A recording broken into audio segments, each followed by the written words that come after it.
Indo British advanced pain clinic, నొప్పి మాయం, surgery దూరం. For appointments 9155515563. అందరం కూడా ధర్మ మార్గంలో నడవాలి.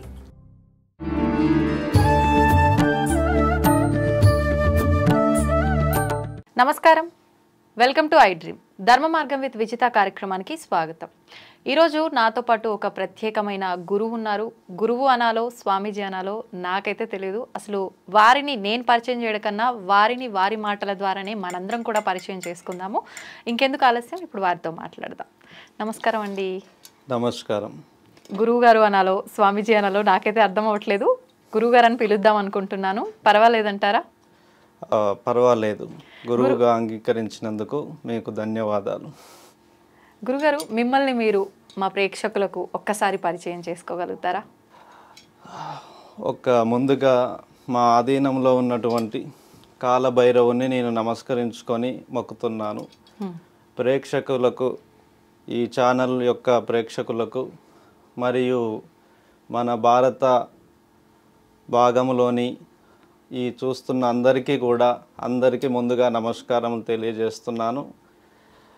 ఓం కాలభైరవాయ నమః. యదాస్తః హృదయస్థః మిథ్యం జగత్తార్కణం కాలం కాలభైరవం నమామి ఈశ్వరం. యోగం సత్యం నిత్యం యోగం ధర్మం పరిశాసనం కాల విధి దేవతాం నమో నమః. నేను విధి యొక్క దూతగా, కాలానికి ఉన్న దూతగా, దేవ ఆధీనంలో పొందిన దూతగా, ఒక గురువుగా మీకు కనిపిస్తున్నాను. నా పేరు కాలనాగ మహర్షి.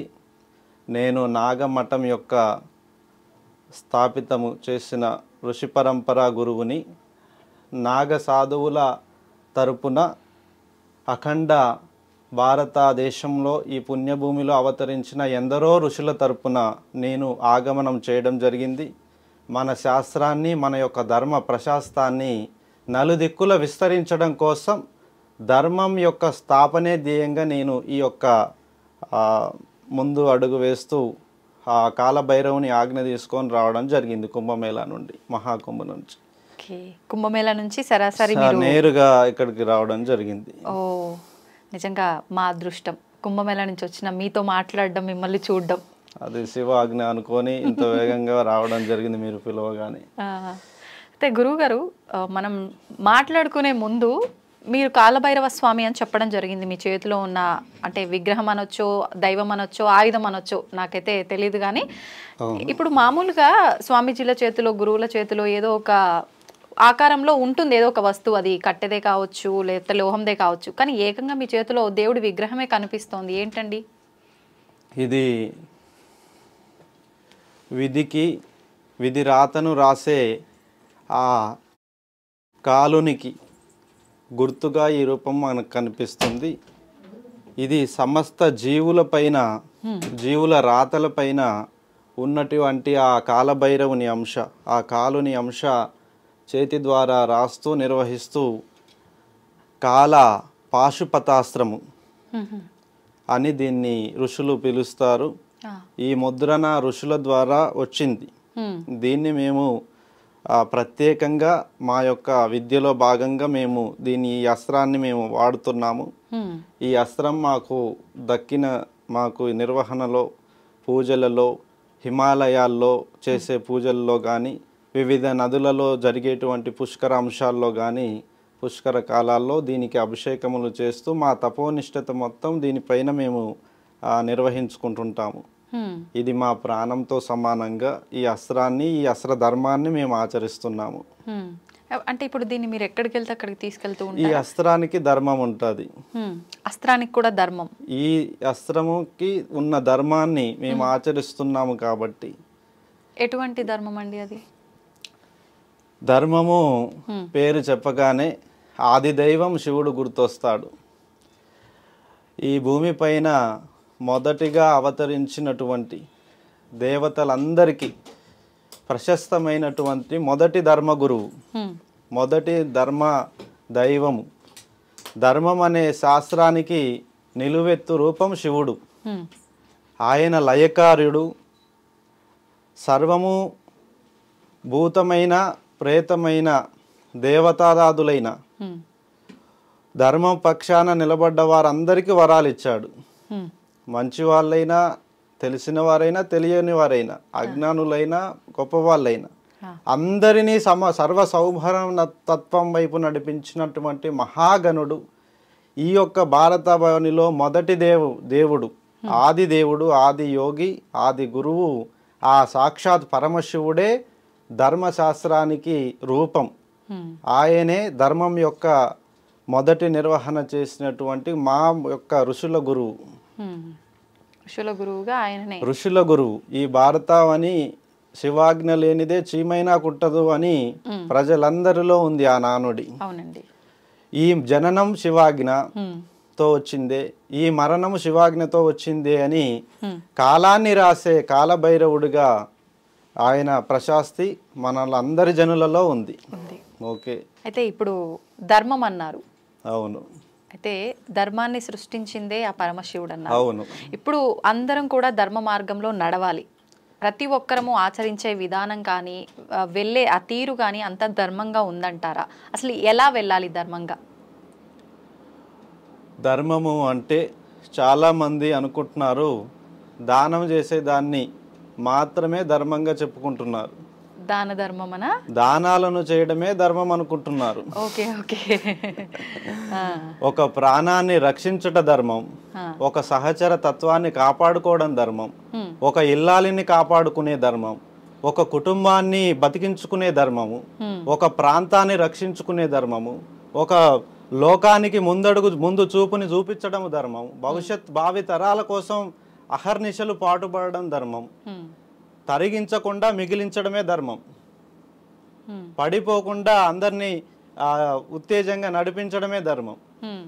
అలా ధర్మముని నలుదిక్కుల విస్తరింపజేయడానికి విధిపై పెట్టిన మొదటి గురి విధి. పరమశివుడు విధిని ధర్మం ద్వారా కట్టడి చేశాడు. నువ్వు ధర్మం లేకోకుండా విధిని కట్టడి చేయి. అగ్ని మాట వినదు, వాయువు సుడులు తిరుగుతుంది, నీరు వెర్రెక్కి చూస్తుంది, పంచభూతాలు ప్రళయాన్ని చూపిస్తాయి. అధర్మంగా వ్యవహరిస్తే పంచభూతాలు ప్రళయాన్ని సృష్టించి తుడిచిపెట్టేస్తాయి. అలాంటి ఎంతో మంది ధర్మాన్ని ఎదిరించి వచ్చిన ఎంతో మంది మట్టిపాలైపోయారు. ఆకాశానికి ఎత్తి ఎగిరినోళ్ళు కూడా నేల తలలేసి కూర్చున్నారు. ఎంతటి మదము మత్సర్యాలతో ఉప్పొంగిన మహా వీరులను కూడా ధర్మము తప్పిన పిమ్మట, ధర్మాన్ని తప్పిన వెంట పడిపోయినారా లేదా? యుగ యుగాలుగా మన యొక్క ప్రాంతం ధర్మాన్ని నమ్ముతుంది. ధర్మగతినే దేవుని నమ్ముతున్నారు. దేవుడు ధర్మం వైపు నిలబడతాడు, భగవంతుడికి ధర్మం తెలుసు అనే భగవంతుని కీర్తిస్తున్నారు ప్రజలంతా. అంతేగాని వాళ్ళ కోరికలు మాత్రం నెరవేర్చడానికి కాదు, మంచి చెడు రెండు పరిష్కరిస్తున్నాడు భగవంతుడు అనే దేవుని నమ్ముతున్నారు. తదుపరి రెండవ ఫస్ట్ ప్రాణాన్ని రక్షించుకోవడమే ధర్మం. ప్రాణాన్ని 10 కాలాలను నిర్వహించేలా, 10 కాలాల పాటు చల్లగా ఉండేలా, తను చల్లగా ఉండేలా, తన కుటుంబం, తన సమాజం, తన ప్రాంతం అంతా బాగుండేలా ఆచరణ చేసుకునే ధర్మ విధే దైవం అని మేము చెప్తున్నాం. దైవమే మొదటి దైవంని ఎలా అంటే ఆచరణ ద్వారానే చూడాలి. అంటే మనం చేసే ప్రతి కదలికలో కూడా మనం మొదటగా దైవాన్ని చూడగలగాలి. మన పుట్టుకలోనే దైవం ఉంది. ఏమి తెలియని మన పుట్టుక అన్ని తెలిసేలా చేసి అన్నిటినీ చూపిస్తూ తీసుకుపోతుంది. మళ్ళా మన పుట్టుకనే అన్ని పరిచయం చేసి అన్నిటిని నిర్వహించుకొని మళ్ళీ అన్నిట్లో ఇట్లా ఆ గాలి తాకినట్టుగా అన్ని మళ్ళీ ఏం లేనట్టుగా తీసుకెళ్తుంది. ఏదన్నా ఉంటేనే ఈ జన్మ అవసరం, ఏది లేకపోతే ఈ జన్మ ఎందుకు? ఈ కోరికలు ఇవన్నీ ఎందుకు? ఇక ఏది లేనప్పుడు ఈ జన్మ ఉండదు. ఏదైనా రుణగతిన ఉంటేనే ఈ జన్మ ఉంటది. అసలు ఏంటంటే ఇప్పుడు మానవ జన్మకు అర్థం ఏంటి? ఎందుకు మనం ఒక జీవి జన్మ తీసుకుంది అని అంటే దాని యొక్క అర్థం ఏంటి? ఈ జన్మ తల్లి గర్భం నుండి పురుడు పోసుకున్నప్పుడు మొదటిగా ఒక ఉత్పాతం జరుగుతుంది. జ్ఞాపకం, తల్లి చెప్పే నూరి పోసేటువంటి ఆ జ్ఞాపకాలు, తండ్రి అని, తోబుట్టువులని, మనవాళ్ళని, బయటి వాళ్ళని అన్నీ పురుడు పోసుకుంటాయి మొదటి నుండి. భగవంతుడు నూరి పోసేది అంతర్లోపంలో లోపల దాగి ఉంటది. అది అప్పుడే కనబడదు. అది పెరిగేదాకా తల్లి చెప్పినట్టే ఉంటది, తండ్రి చెప్పినట్టే ఉంటది. ఒక వయసు వచ్చాక తల్లిదండ్రులను దాటి ఆ లోపల ఆ యొక్క శిశువులో ఉన్నది మొదటి చిన్నతనంలోనే బయటపడదు. అది ఒక వయసు వచ్చాక తనలో దాగిన ఆ జన్మవిధి రహస్యం అనేది బయటికి ఉప్పొంగిపోతుంటది. అది చాలా మంది, కొద్దిమందికి కామం వైపు, కొద్దిమంది రాజయోగం వైపు, కొద్దిమంది దుఃఖ భారాల నుంచి తప్పించుకున్నటకు, కష్ట సుఖాల మీద సవారీ చేయడానికి, ఇలా వాళ్ళ జన్మ అంశాలు ఈ సృష్టిలో లయమైనటువంటి కొన్ని విద్యలకి ట్రాన్స్ఫర్ అయిపోతాయి. పెరిగేదాకే తల్లిదండ్రి చేతులు ఉంటారు, పెరిగిన తర్వాత లోకం విధి చేతులు ఉంటారు. భగవంతుడు ఇచ్చేటువంటి విద్యే వాళ్ళకు వస్తుంది. వాళ్ళు బట్టుపట్టి ఎంత కష్టపడి మనం నేర్పినా మిగతాయి రావు. అంటే ఇప్పుడు కొంతమంది మంచిగా వెళ్తున్నారు, కొంతమంది అడ్డదారులు అంటే చెడు వ్యసనాలకు బానిస ఇలా వెళ్తున్నారు. మరి ఇదంతా కూడా భగవంతుడు నడిపించినట్టుగానే జరుగుతుందా?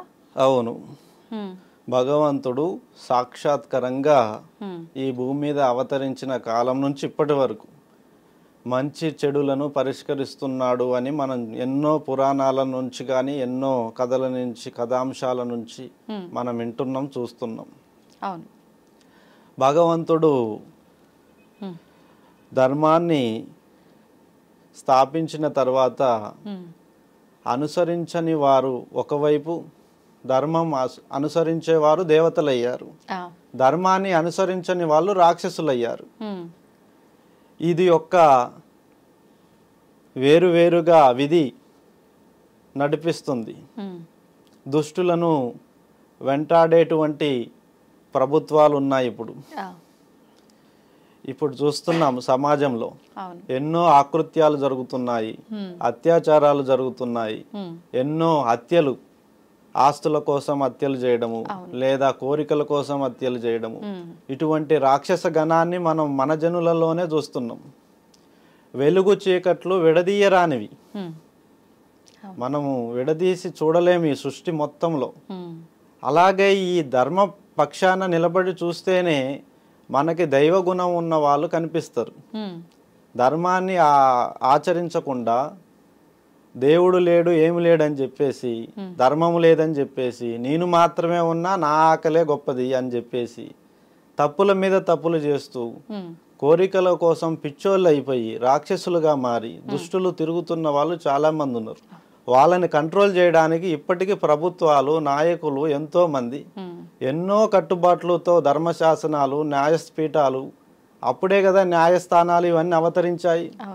పాపాత్ములను, దుర్మార్గులను, దుష్టులను కట్టడి చేయడం కోసమే ఈ యొక్క ధర్మాత్ములు, గురువులు, దేవతల యుగం నుంచి ఇలా కట్టడి చేసుకుంటూ వస్తున్నాం. అలా కట్టడి చేయడం వల్లనే ఈరోజు ప్రజలు సుభిక్షంగా బతకగలుగుతున్నారు, ప్రశాంత జీవనాన్ని పొందగలుగుతున్నారు. అంటే ఖచ్చితంగా ఇది భగవంతుడు ఆడిస్తున్న ఒక ఆటే, మంచైనా చెడైనా ఏదైనా. 2 చేతులు ఇచ్చాడు తల్లి, ఒక చేత్తో పని చేయమంటాడు, ఇంకో చేత్తో ఆపమంటాడు. ఎందుకంటే లిమిట్స్ ఉంటాయి. లిమిట్స్ ఇప్పుడు ఎవరికి ఏ రుణగతిన ఎంత వెళ్ళాలో అంతవరకే వెళ్ళాలి తలరాత. ఏ జీవుడికైనా అది వర్తిస్తుంది. అంటే తలరాత అనేది నమ్మొచ్చు అంటారా? ఉందా తలరాత? తలరాత ఉంది. తలరాతని మళ్ళీ తిరగరాయొచ్చు అంటుంటారు కదా, అందుకేగా శివయ్యకి 3వ కన్ను ఎందుకుంది? ఆయన మనకి వరాలను ఇస్తూ మారుస్తున్న కథలు ఎన్నో ఉన్నాయి. మనకేదైనా లభించకపోతే ఆ పరమశివుణ్ణి వేడుకొనగా అతను మన తలరాతలో ఆ యోగమును రాస్తాడు. మనం చేసే పూజల వల్లనో, ఆ వేడుకోవడం వల్లనో యోగము నీకు లేదు కదా తీసుకో అంటాడు, మళ్ళీ రాస్తాడు. అందుకే కదా కాలం ఉంది. కాలము అనేది పరీక్షించడానికి, పర్యవేక్షించడానికే, నిర్వహించడానికి. నిర్వహణలో ఏదన్నా ఒక కాలంలో జరిగిన తప్పులని మరొక కాలంలో మనం సవరించుకోవచ్చు. ఒక జన్మలో చేసిన తప్పులని మరొక జన్మలో తొలగించుకుంటున్నారు. ఒక 100 తప్పులు చేసిన వాడు ఒక పుణ్యకార్యంతో మళ్ళీ పేరు మార్చుకుంటున్నాడు. అలా భగవంతుడు చెడు వాళ్ళని మంచిగా మార్చడానికి అవకాశాలు ఇస్తున్నాడు. తలరాత రాసుకోవచ్చు కూడా. భగవంతుడు ఏదైనా మిస్ చేసినను వదిలేసినను మళ్ళీ మనం దాన్ని గుర్తించిపోయి నాకు ఇది రాయలేదు మీరు రాయండి అని మళ్ళీ మనం రాసుకొని తెచ్చుకోవచ్చు. తలరాతను తిరిగి రాసుకోవచ్చు. అంటే ఇది ధర్మంగా నడుచుకున్న వాళ్ళకే, ధర్మాన్ని అనుసరించే వాళ్ళకే ఈ తలరాత తిరిగి రాసుకోవచ్చు. ధర్మాన్ని తప్పి నేను నా కోరికలే మూలము, నా ఇష్టమే ప్రధానము, లోకం కనబడక, తల్లిదండ్రులు కనబడక, భార్య పిల్లలు కనబడక తిరుగుతున్న విర్రవేగుతున్న దుష్టులకి ఆ తలరాత రాయడు. వాళ్ళని అంతం కోరుతుంది విధి. విధి అంతమే కోరుకుంటది. ప్రజలు అందరు కూడా వారు తొందరగా పోతేనే బాగుంటది, మనం ప్రశాంతంగా బతుకుతున్న దాంట్లో వాడొచ్చి మొత్తం అగ్ని బీజం వేస్తున్నాడని ప్రజలంతా వారి చావునే కోరుకుంటారు, దుష్టుల చావులనే కోరుకుంటారు. ఓకే, అయితే ఇప్పుడు నేను నాది అనే స్వార్థంతో బ్రతుకుతున్నారు మనుషులు. నిజంగా అలా కాకుండా ధర్మంగా భగవంతుడు ఉన్నాడు, ఏదో శక్తి ఉంది, సరే నేను నాది అనేవాడికి ఈ భూమి మొత్తం ఇస్తా, వాడు ఏ పని చేస్తాడు? ఏమి ఎంత పని చేయగలుగుతాడు? అవును, నేను నాది అనుకుంటే సరిపోదు, దాన్ని కాపాడుకోవాలి. దాన్ని కాపాడుకోవాలి, దాన్ని నిర్వహించాలి. నిర్వహణ పూర్తయిన తర్వాత తనతో కానప్పుడు ఇంకొకరికి అప్పచెప్పి వెళ్ళిపోవాలే కానీ దాన్ని గాలికి వదిలేసిపోవద్దు. నేను నాది అనుకోవడానికి కూడా ఒక ధర్మాన్ని పాటిస్తాలి తప్పకుండా. లేకపోతే అది యోగము కరెక్ట్గా కాదు. అందుకే వాళ్ళ కోరికలు నెరవేర్తలేవు. నాది నాది అనుకున్నవాడికి ఏదీ దక్కదు. అందరిది అందరిది అనుకున్నవాడికి అన్ని చేతులు సహకరిస్తాయి. అదే ధర్మం చెప్తుంది. అవును అవును. అయితే ఇప్పుడు మన తలరాతలో ఉన్నదాన్ని మార్చుకోవడం కోసం మనం భగవంతుని ఆరాధించాలా, లేదు అంటే నేను ఇప్పుడు ఉన్న జన్మలో మంచి ఉత్తమంగా బతకాలి, అనుకున్న లగ్జరీ లైఫ్ లీడ్ చేయాలి అంటే భగవంతుని ఆరాధించాలా? అసలు ఎందుకు భగవంతుని ఆరాధించాలి? ఇది మన జన్మాంతరాలను తవ్విదీసి చూసుకునేటువంటి మన ఆత్మ పరీక్ష ఈ ఆ ప్రశ్న అనేది. ఇదే ప్రశ్న యోగులు స్వీకరించుకొని విధిని, ఆచరణే దైవం, మొదట ఆచరణలోనే దైవాన్ని తీసుకొని ధర్మం వైపు గురిపెట్టి అస్త్రాన్ని నడిపించారు. మన ఆచరణలో దైవం ఉండి మన ఆచరణలో ధర్మ ప్రక్షాళన నిలబడి ఉంటే సమస్త జీవులు పరిచయం అవుతాయి, సమస్త యోగములు మనకి కలుగుతాయి. కానీ ఎందులోనూ పడకోకుండా నీకు అనువైన నువ్వేదైతే లక్ష్య సాధన ఉంటుందో లక్ష్య సాధన వైపు మాత్రమే గురి పెట్టాలి. వీళ్ళు చాలా మంది చెప్పేది ఒక ధర్మాన కోరుకుంటారు, ఇంకో ధర్మం వైపు పాటిస్తుంటారు. ఆచరణ దోషం వల్ల వాళ్ళు కోరుకున్నవి జరగట్లేదు. ఎటువైపు మన కన్ను పెడతామో అటువైపే పని అవుతుంది, ఎటువైపు మన చెయ్యి పెడుతుంటామో అటువైపే పని అవుతుంది. అందుకే ఆచరణలు పుట్టుకొచ్చాయి అక్కడి నుండి. మన దృష్టిని బంధించేటువంటి ఆచరణ ఒకటి ఉంది, కర్మలను శాసించే విధానం ఆచరణ ఒకటి ఉంది.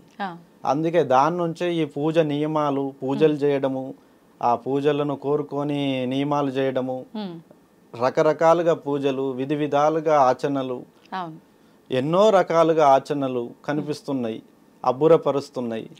అందులో ఆ సరైన దృక్పథంతో చేసిన వాళ్ళకేమో అవి అనుకున్న కోరికలు నెరవేరుతున్నాయి భగవంతుని పూజించగా.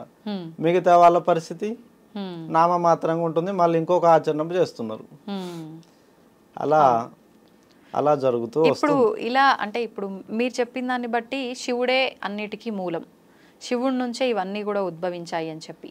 అయితే ఆరాధించాలి అనుకుంటే శివుడిని ఒక్కనే ఆరాధిస్తే సరిపోతుందా? మిగతా అన్ని దేవుళ్ళని ఆరాధించాల్సిన అవసరం ఉందా? సాక్షాత్తుగా భగవంతుడు శివుడే ఒక్కో ఆచరణకు ఒక్కో రూపాన్ని నమ్మమని చెప్పాడు. ఇప్పుడు ఒక్కో ఆచరణకు ఒక్కో రూపాన్ని ఇవ్వాలి, అప్పుడు వాళ్ళు తొందరగా గుర్తుపట్టగలరు. ఇప్పుడు ధనాన్ని సూచించడానికి లక్ష్మీ దేవతను చూపెడుతున్నారు అందరూ. అవును. లక్ష్మీ దేవత దగ్గరే అంత ధనం ఉంటుందని ప్రజలకు ఎలా తెలుసు? ఏదో ఒక ఆధారం, లింక్, ఒక రూపాంతరం నుంచి లింక్ తీసుకుంటారు. ఎవరికైతే ఆ వేదనతో బాధపడుతుంటారో వారు ఆ రూపాన్ని అలా టచ్ చేయడమే. ఆ రూపాన్ని అలా టచ్ చేయడం వల్ల ఆ లక్ష్మీదేవత శివునిలో ఐక్యమైనప్పుడు ఆ యొక్క రాత మార్చబడుతుంది. వాళ్ళు కోరుకున్నవి తదాస్తు, దేవతలు కూడా తదాస్తు అంటారు. వాళ్ళు అలాగే కామానికి ఒక దేవత. కామము అంటే సౌఖ్యం, మన ఆనందము, కోరికలు తీర్చడాన్ని కామం అంటారు. అది ఆ దేవతలు కూడా ఉంటాయి. ఇప్పుడు నాకు ఈరోజు మంచి నిద్ర పట్టాలని నేను కోరుకున్నాను, అలాంటి మన శరీరం అలా మారిపోతుంది. అలా నాకు ఈ యొక్క మంచి భుక్తము, నాకు భోజనం కావాలి అని కోరుకున్నాను, అలాంటి దేవతలు కూడా ఆశీర్వదిస్తుంటాయి. అట్లా అలాగే ఇప్పుడు పగ తీర్చుకోవడానికి చాలా మంది కూడా పగ తీర్చుకోవడానికి హనుమాన్ని కానీ లేదా కాలభైరవుని కానీ వీరభద్రుని కానీ కాళీ దేవతను కానీ ఉగ్ర రూపాలను కానీ కూడా నరసింహస్వామిని కానీ విష్ణుమూర్తిని కానీ మొక్కుతుంటారు. వాడు నన్ను చాలా ఇబ్బంది పెట్టాడు, వాడికి ఏదో ఒకటి జరగాలి, జరిగితేనే నేను నమ్ముతా అని చెప్పి ఆయనలో మొక్కుతుంటారు. కానీ వాళ్ళు ధర్మపక్షాన నిలబడి పోరాడి అడగాలి. అలాంటివి కోరికలు కూడా ధర్మ ప్రకారంగా అడిగితే దాన్ని దేవతలు ఇస్తాయి. దేవతలు ఇలా మనం ఎన్నో రూపాలు మన యొక్క ఆచరణలు ఏదైతే కోరుకుంటామో వాటికి రూపాలుగా ఈ దేవతలు అవతరించాయి. అంతేగాని సమస్తము శివుడిలోనే ఉన్నాయి. శివుడిలోనే సమస్తము నిక్షిప్తమై ఉందని ఆ దేవతలే చెప్పారు ఋషులకి. ఇప్పుడు శివుణ్ణి ఆరాధించే వాళ్ళకి ఎక్కువ కష్టాలు పెడుతుంటాడు, పరీక్షలు పెడుతుంటాడు, అన్ని ఎదుర్కొన్న తర్వాతే ఆయన అనుకున్నది మనకు ఇస్తాడు అని చెప్పంటారు. నిజం, కష్టాలు పెట్టేది శివుడు కాదు. ఇది చెప్పబడిన వాస్తవము లోతుగా చెప్పాలి. ఇప్పుడు కష్టాలు పెట్టేది శివయ్య కాదు, అవి పరీక్షలు, పర్యవేక్షణలు.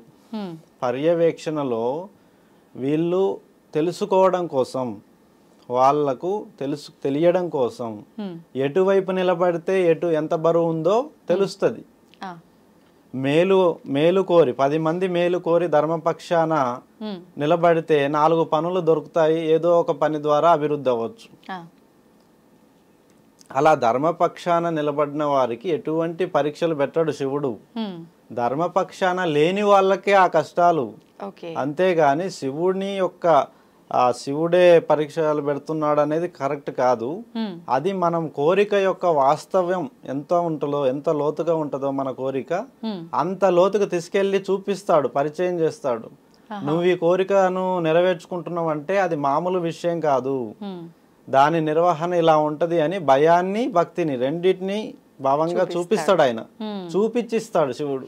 ఇప్పుడు మీరు అన్నట్టుగా ధర్మపక్షంగా లేని వాళ్ళకి ఇలాంటి పరీక్షలు పెడతాడు అని అన్నారు కదా, కానీ సామాన్యంగా భక్తులంతా నమ్మేది ఏంటి అంటే ఇప్పుడు ఎక్కువ డబ్బు ఉండి అన్యాయంగా డబ్బు సంపాదించిన వాళ్ళే బాగుంటారు, ఏ ఇబ్బందులు ఉండవు, అన్ని రకాలుగా భగవంతుని పైనే ధ్యాస పెట్టుకొని నిత్యం పూజలు చేస్తూ ఆలయాలకు వెళ్తూ ఉన్న మేము మాత్రమే ఇలా ఉన్నాము అని మాత్రమే ఎక్కువగా భావిస్తుంటారు కదా. మరి నిత్యము ఆలయాలకు వెళ్తున్నారు, నిత్యం పూజలు చేస్తున్నారు అని అలా అని ఎన్ని చేసినా కూడా దేవుడు మాకు అనుకూలత చేయట్లేదు అనుకుంటున్నారు.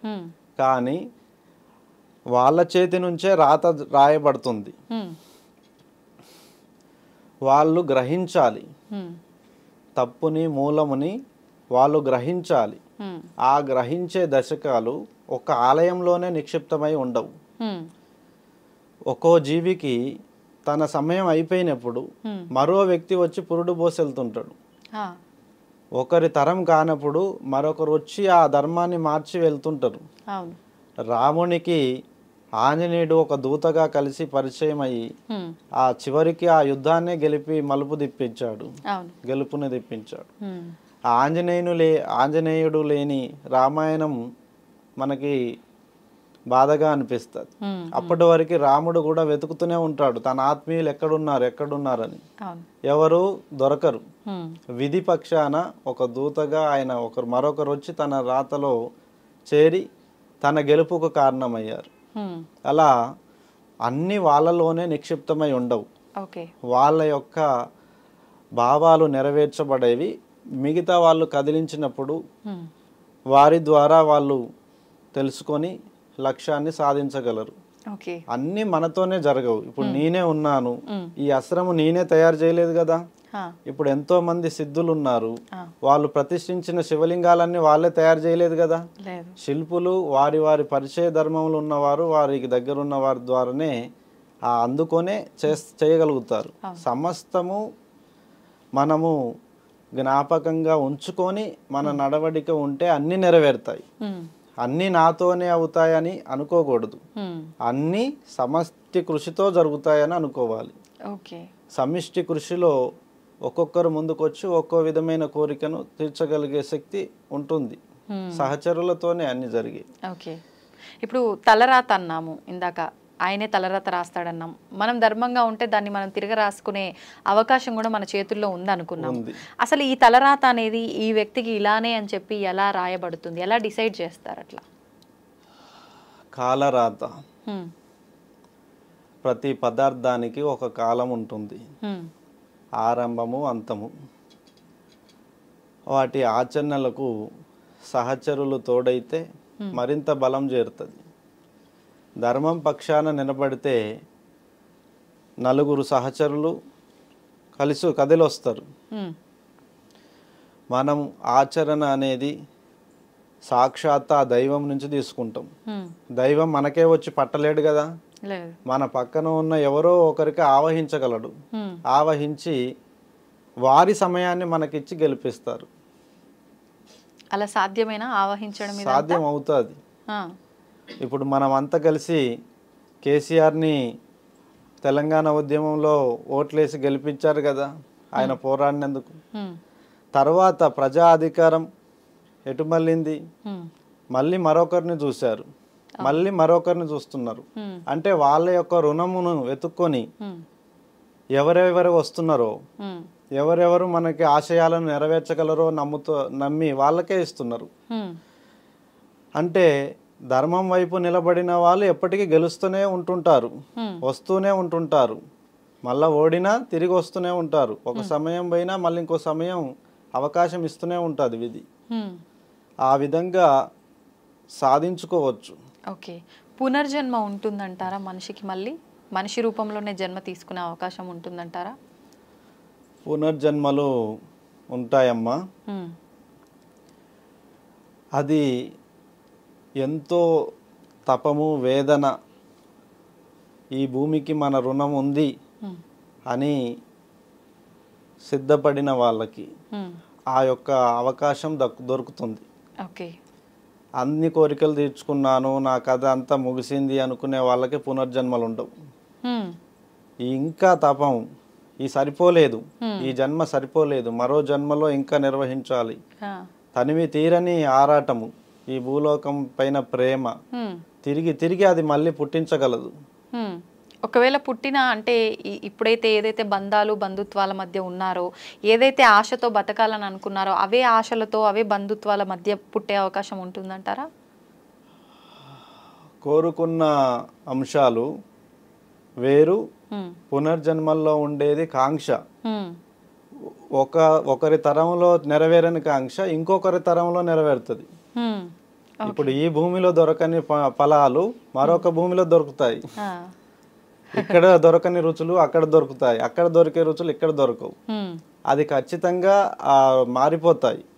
తర్వాత జన్మలో ఆ కాంక్ష నెరవేరుతుంది.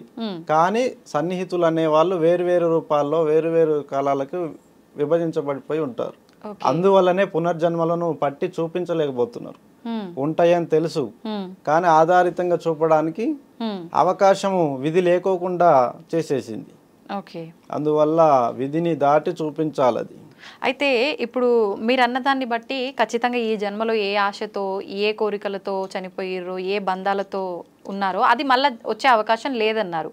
కానీ చాలా వరకు చాలా వరకు ఇప్పుడు ఎవరైనా ఇంట్లో పెద్దవాళ్ళు చనిపోతే మళ్ళీ వాళ్ళ కొడుకుకి కొడుకుగానో కూతురుగానో వాళ్ళ మనవడు మనవరాళ్ళుగా అలా మళ్ళీ పుడతారు అని చెప్పి వాళ్ళే పుట్టారు అని చెప్పి నమ్ముతుంటారు కదా, అదంతా ఒక అపోహలది. అది ఆశీర్వాదము.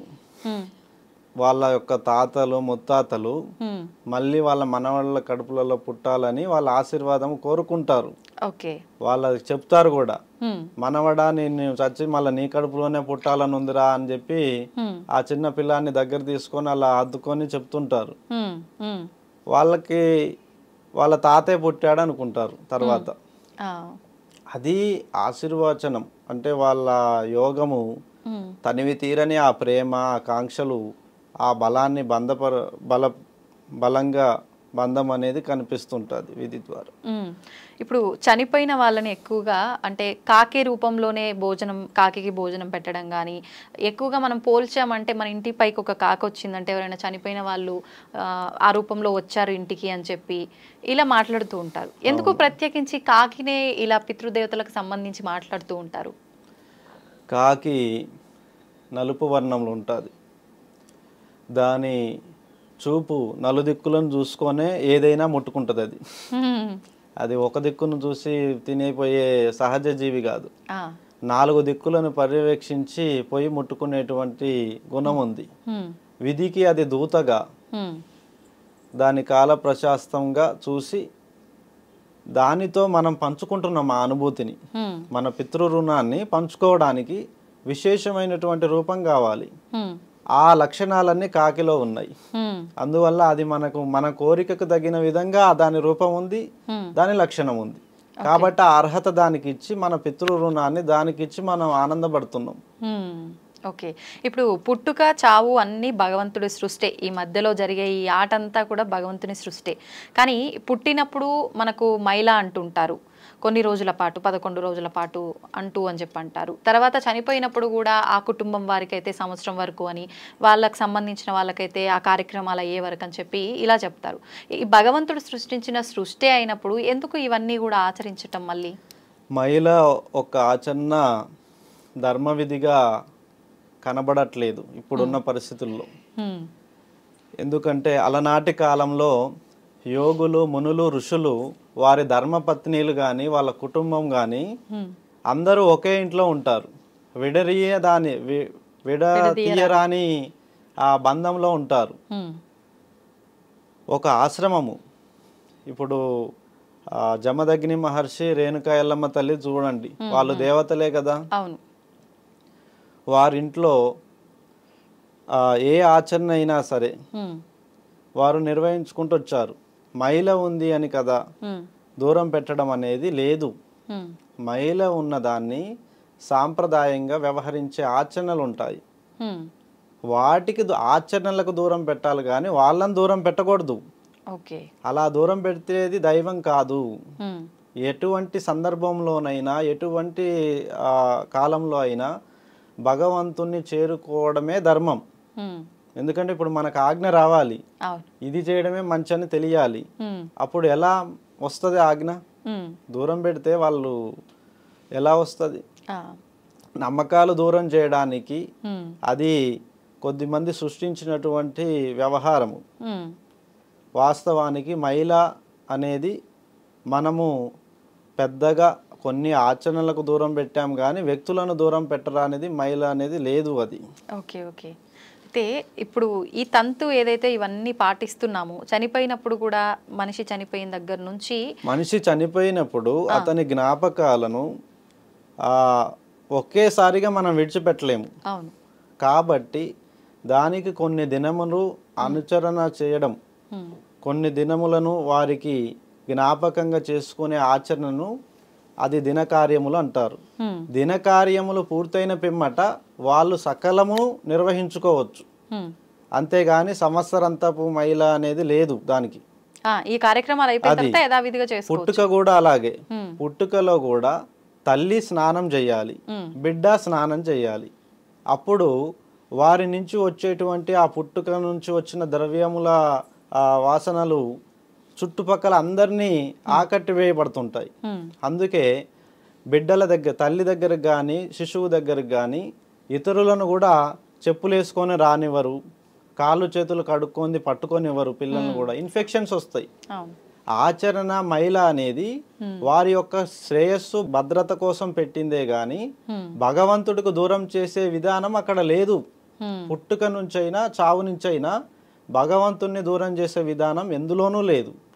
భగవంతుడి ఆశీర్వాదమును మనం తీసుకోవచ్చు, కానీ కొన్ని ఆచరణలు వాళ్ళ యొక్క శ్రేయస్సు, వాళ్ళ యొక్క ధర్మ రక్షణ కోసమే, బిడ్డ తల్లి రక్షణ కోసమే ఆ 11, 21 రోజు వాళ్ళు చేసే స్నానాలు కొంచెం తంతు ముగిసే వరకు వాళ్ళని అప్పటి వరకు బయట తిరగనివ్వరు. బయట తిరగనివ్వకోకుండా పెట్టారు, కానీ గుడికి రావద్దని చెప్పి పట్టలేదు ఎక్కడ. ఓకేనా? అది ఆ మహిళ అంతా పోయే 21 రోజుల్లో వాళ్ళు చేసే స్నానాల ద్వారా ఆ అన్ని ఔషధాలు తెచ్చి స్నానం చేయిస్తారు. ఏది తులసి ఆకులు కానీ, ఇంకా ఇక్కడ చెప్తారు అది కొన్ని ఆకులను ఔషధాలను తెచ్చేసి వాటి ద్వారా స్నానాలు వేడి నీళ్ళలో వేసి ఉడికించి ఆ వాటర్తోనే స్నానాలు చేయిస్తారు. అలా పుట్టుక మహిళ అనేది వాళ్ళ రక్షణ కోసం కానీ దేవుని దూరం చేసేది కాదు. 2, చావు మహిళ అనేది చావుని సంవత్సరికం పాటిస్తున్నారు, అది కాదు. అది దైవానికి దూరం చేయడం అనేది లేదు. అతని జ్ఞాపకాలను అతనికి అందించేంత వరకు పరిపరి విధాలుగా ఆచరణలు చేస్తూ ఇప్పుడు పిండ ప్రదానం చేయాలి, అలాగే భోజనము భుక్తి పెట్టాలి, అలాగే అందరూ ఏడుస్తుంటారు దుఃఖపీడితులై, వాళ్ళలో ఆ దుఃఖము తగ్గాలి. ఆ దుఃఖము తగ్గేంత వరకు వాళ్ళని కొన్ని రోజుల పాటు వాళ్ళు అదే కార్యక్రమంలో దినకార్యములలో ఉండడం వల్ల వాళ్ళు దేవుణ్ణి స్మరిస్తుంటారు కానీ రాలేరు. అలా కొన్ని జ్ఞాపకాలు విడిచేంత వరకు ఆ కార్యక్రమాలన్నీ ముగిసే వరకు వారిని మిగతా కార్యక్రమాలకు రానివ్వరు, అంటే శుభకార్యాలకు రానివ్వరు. అలాగే వేరే వేరే వృత్తుల పనులకు జాబులకు కూడా పోరు కొద్ది మంది. ఆ జ్ఞాపకాలు పట్టి పీడిస్తూ వేడుస్తుంటారు, శోకిస్తుంటారు. తల్లి చనిపోయినా, తండ్రి చనిపోయినా, బిడ్డలు ఎవరైనా కానీ ఆ జ్ఞాపకాలు విడిచేంత వరకు వాళ్ళు ఉండేది కూడా దేవుళ్ళతోనే. దైవ ఆగమన శాస్త్రాల ప్రకారంగానే ఆ యొక్క తంతు నడుస్తుంటది. అక్కడెక్కడ దూరం చేసిన ఆనవాళ్ళు ఏం లేవు. కానీ ప్రజలు తెలియని వాళ్ళు సృష్టించింది ఏంటంటే సంవత్సరం మహిళ అని రానవద్దని, నెల అని, సంవత్సరం అని, ఇలా సంవత్సరికాలని మొత్తం గుళ్ళకి రాకోకుండా కొన్ని అపశృతులు జరుగుతున్నాయి. అలాంటి నియమాలు ధర్మపక్షాన లేవు, వ్యవహరించబడడం లేదు. అలనాటి యుగంలో అయితే అలా అయితే నిర్వహణ లేదు. ఈ మధ్యలో వచ్చినటువంటి ఈ భూభాగంలో జరిగిన దాడుల వల్ల ముస్లిమ్స్ కానీ క్రిస్టియని ప్రభుత్వాలు, బ్రిటిషర్స్ వచ్చిన తర్వాత మన ఆచార వ్యవహార శైలిని వాళ్ళు పూర్తిగా అడుగంటేలా చేశారు. మన గురుకులాలు, మన గురువుల ధర్మాలు, మన విధి విధానాల ఆచారాలన్నిటినీ తారుమారు చేశారు. దానివల్ల చాలా విధి విధానాలు తారుమారు జరిగి ఇప్పుడు అలా వ్యవహరించబడుతున్నాయి. ఓకే, అయితే ఇప్పుడు మీరు అన్నట్టుగా అంటే నేను ఏదో జనాలకి తెలియజేయడం కోసం నా వంతు నేను ధర్మంగా మాట్లాడి వాళ్ళకు తెలియజెప్పి వాళ్ళని ఆ మార్గంలో తీసుకెళ్లడం కోసం అని చెప్పి గొప్ప గొప్ప పదాలు మాట్లాడారు. అయితే వచ్చిన ప్రతి ఒక్కరూ ఇలాంటి మాటలే మాట్లాడతారు. అంటే ఇక్కడికి వచ్చిన వాళ్ళనే కాదు, ఇప్పుడు మనం ఎంతో మందిని చూస్తున్నాము. మన ధర్మం ఇలాంటిదని అలాంటిదని, లేదంటే ఏదో ఒక విషయం గురించి మాట్లాడడానికి వచ్చే ప్రతి సాధువులే కావచ్చు, స్వామీజీలే కావచ్చు, గురువులే కావచ్చు, వాళ్ళు ఇంకెవరైనా కావచ్చు, మాట్లాడే ప్రతి ఒక్కరూ మాట్లాడుతున్నంత వరకు వీళ్ళు నిజమే చెప్తున్నారు, అరే నిజంగా ఏదో తెలియజేయడం కోసమే సమాజం కోసం వచ్చారు వీళ్ళు అని అనుకుంటాం. కానీ ఈ వీటిల్లో కూడా చాలామంది అసలు వాళ్ళు ఉన్నారు, నిజం కాని వాళ్ళు ఉన్నారు. అసలు ఎవరు ఏంటి అనేది మేము ఎలా ఒక క్లారిటీ తెచ్చుకోవాలి? చాలా మంది వేరువేరుగా ఉన్నారు, ఇలాగే అనిపోతున్నారు అని మీరు డైరెక్ట్ గా అనేయచ్చు. రుణం లేనిది ఎవరికెవరు కలవరు. ఇప్పుడు ఒక వ్యక్తి కష్టంలో ఉన్నారు, బండి మించి కింద పడ్డారు, నేను పక్కన ఉన్నాను కాబట్టి రెస్పాండ్ అవుతా, అదే అయ్యో నేను సాయం చేస్తే తను బతుకుతారు కదా అని. సహచర ధర్మం అనేది యోగులందరూ పాటిస్తారు. నిన్ను చూసి అంటారు నీకు అది జరుగుతుంది, నీకు ఇది అవుతుంది, నువ్వు ఇలా అవుతావు అంటారు అని చెప్పడము కాదు, ఆ ధర్మాన్ని, ఆ గెలుపుని ఇవ్వాలి వాళ్ళు. చెప్పి వెళ్ళడమే కాదు, ఆకాంక్షను నూరిపోయడం కాదు, ఆకాంక్షను బతికించడానికి ఏదన్నా వారి రుణగతిని ఏదన్నా ఇవ్వాలి. అవునా? ఇస్తేనే అవి నెరవేరుతాయి కదా. ఇప్పుడు అడవిలో పులి ఉంటుందని చెప్పారు, కానీ అది ఆయుధం ఇవ్వకుండా రక్షణకి ఏదో ఒకటి ఇవ్వాలి కదా, ఇచ్చి పంపాలి. అంటే ఇప్పుడు మీరు ఇచ్చి పంపితే నువ్వు కూడా అవుతావు, నువ్వు కూడా పెద్ద సీఎం అయినా అవ్వచ్చు. జయలలిత కళారంగం నుంచే వచ్చింది కదా తమిళనాడు సీఎం. మీకు వయసు ఉంది, ఇది ఉంది, మీ గురి మీ లక్ష్య సాధన ఎందుకు మీరు మరి ఇందులోనే నిర్వహిస్తున్నారు అని అంటే, మీరు గీసుకున్న పరిమితులు మీ కుటుంబం కోసం, నీ యొక్క ధర్మం కోసం నువ్వు పాటిస్తున్నావు. లోక ధర్మం కోసం పాటించడానికి వచ్చిన వాళ్ళు గొప్పవాళ్ళు. ఇప్పుడు అలా వాళ్ళు పోరాడితేనే కదా ఇప్పుడు సీఎంలు అవి పాలిస్తుంది. గౌరవనీయులు రేవంత్ రెడ్డి గారు, ఆయన ఎన్నో పోరాటాలు పడ్డారు. ఆయన ఎన్ని పోరాటాల మీద నుంచి వస్తే ఈరోజు సీఎం అయ్యారు. కేసీఆర్ కూడా సీఎం అయ్యారు. అంతకుముందు రాజశేఖర్ రెడ్డి గారు, రోషయ్య గారు, ఇలా కిరణ్ కుమార్ రెడ్డి గారు, గొప్ప గొప్ప మహానుభావులు అందరికీ విధి అవకాశం ఇస్తుంది. ఇప్పుడు నీకు కూడా ఇవ్వచ్చు నువ్వు పోరాడితే. కానీ నువ్వు నమ్మాలి, నా జీవితము దీనిపైనే ఉంది అని నువ్వు నమ్మాలి. మేము సహకరిస్తున్నా, మేము కూడా నిన్ను నమ్మాలి. ఏదో నిన్ను ఆట పట్టించకూడదుగా మేము చెప్పి. అలా నీకు కూడా ఒక మంచి యోగం ఉంది అని నేను పరిచయం చేశాను. అది నిజమైన నాడు నువ్వు నన్ను తలుచుకోగలవు. ఆ తలుచుకుంటావు అనే చిన్న ఎమోషన్తోనే నేను నీకు చెప్పాను, అంతేగాని ఇప్పుడే నువ్వు నాకేమి ఇవ్వవు చెప్పగానే. అది విజయం అవుతుంది చూడండి, అప్పుడు ఇస్తారు నాకు గుర్తింపు ఇస్తారు. అప్పుడు ఫలానా వాళ్ళు ఆ రోజు నన్ను గుర్తించారు, చెప్పారు, అందుకే ఇప్పుడు నేను అలా ఉన్నాను అని కొంత తృప్తి కలుగుతుంది అని మా ద్వారా అని చెప్పాను. కానీ ఆ మిగతా యోగులు చెప్పినట్టు జాతకాలు చెప్పడము, ఈ అవసరాలు చూడడము అది నాకు తెలియదు. నన్ను అడిగితే నేను ఖచ్చితంగా వాళ్ళకి బదులు ఇస్తాను. ఎవరికైనా రుణం ఉన్న ప్రతి ఒక్కరికి సాయం చేస్తాను. ఇప్పుడు నాకేదో ఫ్యూచర్లో ఇది పలానా అని మీరు చెప్పగలిగారు అని అంటే మీకు ముందు జరగబోయేది తెలుస్తుంది అని అర్థం. అంటే ఇప్పుడు నేను గురితో ఉన్నాను, ధర్మం వైపు నిలబడి జరగబోయేది అన్ని దిక్కుల నుంచి చూస్తున్నా, అందుకే నాకు తెలుస్తుంది. అంటే ప్రతి కదలిక కూడా మీకు తెలిసే అవకాశం ఉంది. భగవంతుడి పక్షాన నిలబడినందుకే ఇంత తెలిస్తే, భగవంతుడి పక్షాన పోరాడితే ఇంకెన్ని విషయాలు తెలుస్తాయి నాకు. రేపు జరగబోయే ప్రతిదీ నేను చెప్పగలుగుతాను. భగవంతుడి పక్షాన నిలబడి ధర్మ యుద్ధం చేస్తున్నా కాబట్టి ఇవన్నీ చెప్తున్నా. నేను గురి ఎక్కువగా ఉంది, మీలో ఒక 20% ఉంటే నాలో 80% ఉంది. దాన్ని 100% దాటి పనిచేయడం కోసం నేను కర్మచారిగా బాధపడుతూ ఇవన్నీ చేస్తున్నా, అంతేగాని ఓ మెప్పు కోసం ఇది కాదు. భగవంతుడు నాకు ఇచ్చింది 100 ఏళ్ల జీవితం, అలా నాకు 30 వరకు ఇక్కడికి వచ్చినాయి. 20 ఏళ్ళు సాధనకే పోయింది. ఇప్పుడు సరైనటువంటి జీవన క్రమాన్ని నిర్వహించుకునే యోగం సమయం ఇప్పుడు ఇచ్చిండు భగవంతుడు. 20 ఏళ్ళు సాధనలోనే ఉన్నానుగా. అంటే మీరు చిన్నప్పటి నుంచి సాధన చేస్తూనే ఉన్నారా? నేను చిన్నప్పటి నుంచి సాధనలోనే ఉన్నాను. నేను 5 ఏళ్ల వయసు నుంచే భగవంతుడు తాయితు కట్టుకుంటే మేలు చేస్తాడా, ఒట్టు పెట్టుకుంటే మేలు చేస్తాడా, ప్రసాదం తింటే మేలు చేస్తాడా, ఆ పువ్వులు ఇట్లా కింద పడేస్తే అనుగ్రహిస్తే మేలు చేస్తాడా, అన్ని పరీక్షించే ఈ గురువు స్థాయికి వచ్చాను.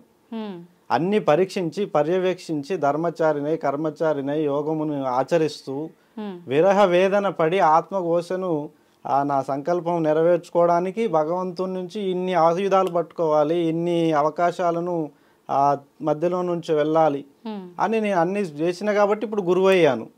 లేకుంటే అది కోరుకుంటే వచ్చే పదవా, ఆచరిస్తే వచ్చే పదవి. కోరుకుంటే వచ్చే పదవే కాదు ఇది, ఆచరిస్తే వచ్చే పదవి. మేలు చేస్తే వచ్చేది మెప్పు, అంతేగాని మేలు చేయండి ఏ గౌరవం రాదు, ఏది రాదు. నా యొక్క జీవితంలో ఎంతో మందికి చేశాను, చేస్తున్నాను, ఇంకా చెయ్యాలని పాటు పడుతున్నా కాబట్టి ఇంకా గురువుగా ఇలా చేస్తున్నాను. నా లక్ష్య సాధన కోసమే నేను పాటుపడుతున్నా. ఇక గురువు పేరు ప్రతిష్ఠ ఇవన్నీ చెప్పుకోవడం వరకే అవి. కానీ నేను నా కాలగతినే నేను గుర్తుపెట్టుకుంటా. ఇప్పుడు 30 ఏళ్ళ అంటే 70 ఏళ్ళకి మించి బతకాలంటే ఏం చెయ్యాలి, ఏది సృష్టించాలి. ఇప్పుడు ముందు జరగబోయే మీకు తెలుస్తుంది, అది దేవుడికి ఆయన ఆలోచనలో ఆయన విధానంలో మీరు ఉన్నారు కాబట్టి అని అన్నారు కదా.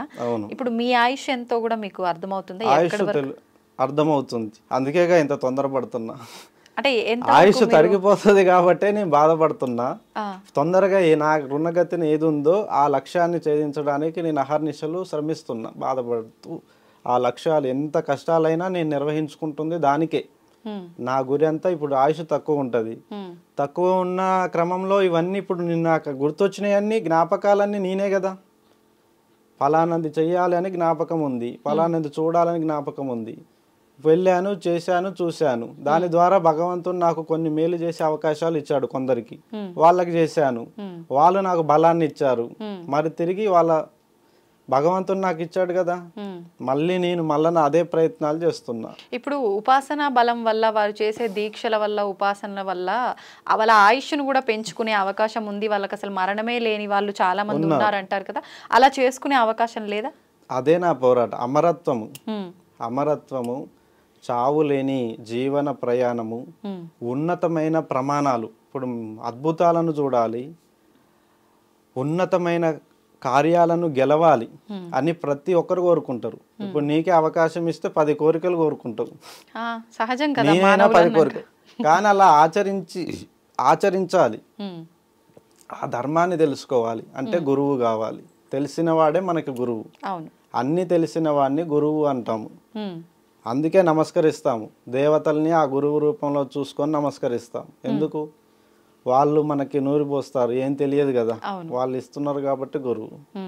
అలా నేను కూడా ఎన్నో అవకాశాలు భగవంతుడు మనకి ఇస్తున్నాడు చేయడానికి. నేను కోరుకున్నాయని భగవంతుడు ఇస్తూనే వస్తున్నాడు కాబట్టి మా బంధం ఇంకా పెద్దదైంది. నా నమ్మకం నిజమైంది అని నేను చెప్తూ నిర్వహిస్తూ ఎంతో మందికి చేస్తున్నా. ఇప్పుడు నా నిర్ణయం మాత్రం అమరత్వమే. నా లక్ష్య సాధన మాత్రం 100 దాటాలి. అంటే సాధించగలుగుతారన్న నమ్మకం అందరిని కూడా 100 ఏళ్ళు దాటియాలి అని నా సంకల్పం. నేను దాటి అందరిని దాటియాలి. అలా కూడా ఉంటుందా? ఇప్పుడు నేను 100 ఏళ్ళు బతికి మిమ్మల్ని కూడా 100 ఏళ్ళ వైపు గుంజుకు రావాలి కదా. అలా మిమ్మల్ని కూడా తీసుకొస్తేనే, నాతో పాటు నా సహచరులంతా గెలిస్తేనే నాకు సంతోషం. నేను ఒక్కనే 100 ఏళ్ళు బతికి మిగతా వాళ్ళంతా పోతే ఇక నేనేం చేయాలి? ఆ వయసులో సాధించిన వాడు గుర్తుగా మాత్రమే మిగులుతా. కానీ మిగతా వాళ్ళకి ఆచరణ ఇచ్చినప్పుడు కదా గెలిచేది. ఇప్పుడు మీరు కూడా 100 ఏళ్ళు ఉంటే నాకొక 100 ఏళ్ళు పైబడి మీకు 100 ఏళ్ళు పైన ఉంటాయి. ఇద్దరం కూర్చొని ఇలా మాట్లాడితే 10 మందికి వీరు ఎలా ఆదర్శంగా బతికారు, ఇలా 100 ఏళ్ళు వీళ్ళు ఎలా బతికారు, మేము కూడా అలాగే ఆచరిస్తాం. ఈ మరణాలేంది, ఈ రోగాలేంది, ఈ బాధలేందని ఆ వేడుస్తున్న వాళ్ళు లక్షలు కోట్ల మంది ఉన్నారు. కానీ ఇది సృష్టికి విరుద్ధం అవ్వదా? ఈ మరణం అనేది సహజం కదా, ఇది మనకి ఇక్కడ. నేనైతే ఇక్కడ నాతో పని ఉందనుకుంటున్నా.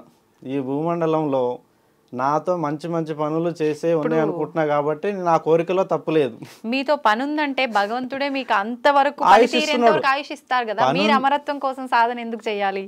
పనుల మించి దాటి అమరత్వాన్ని పొందడం.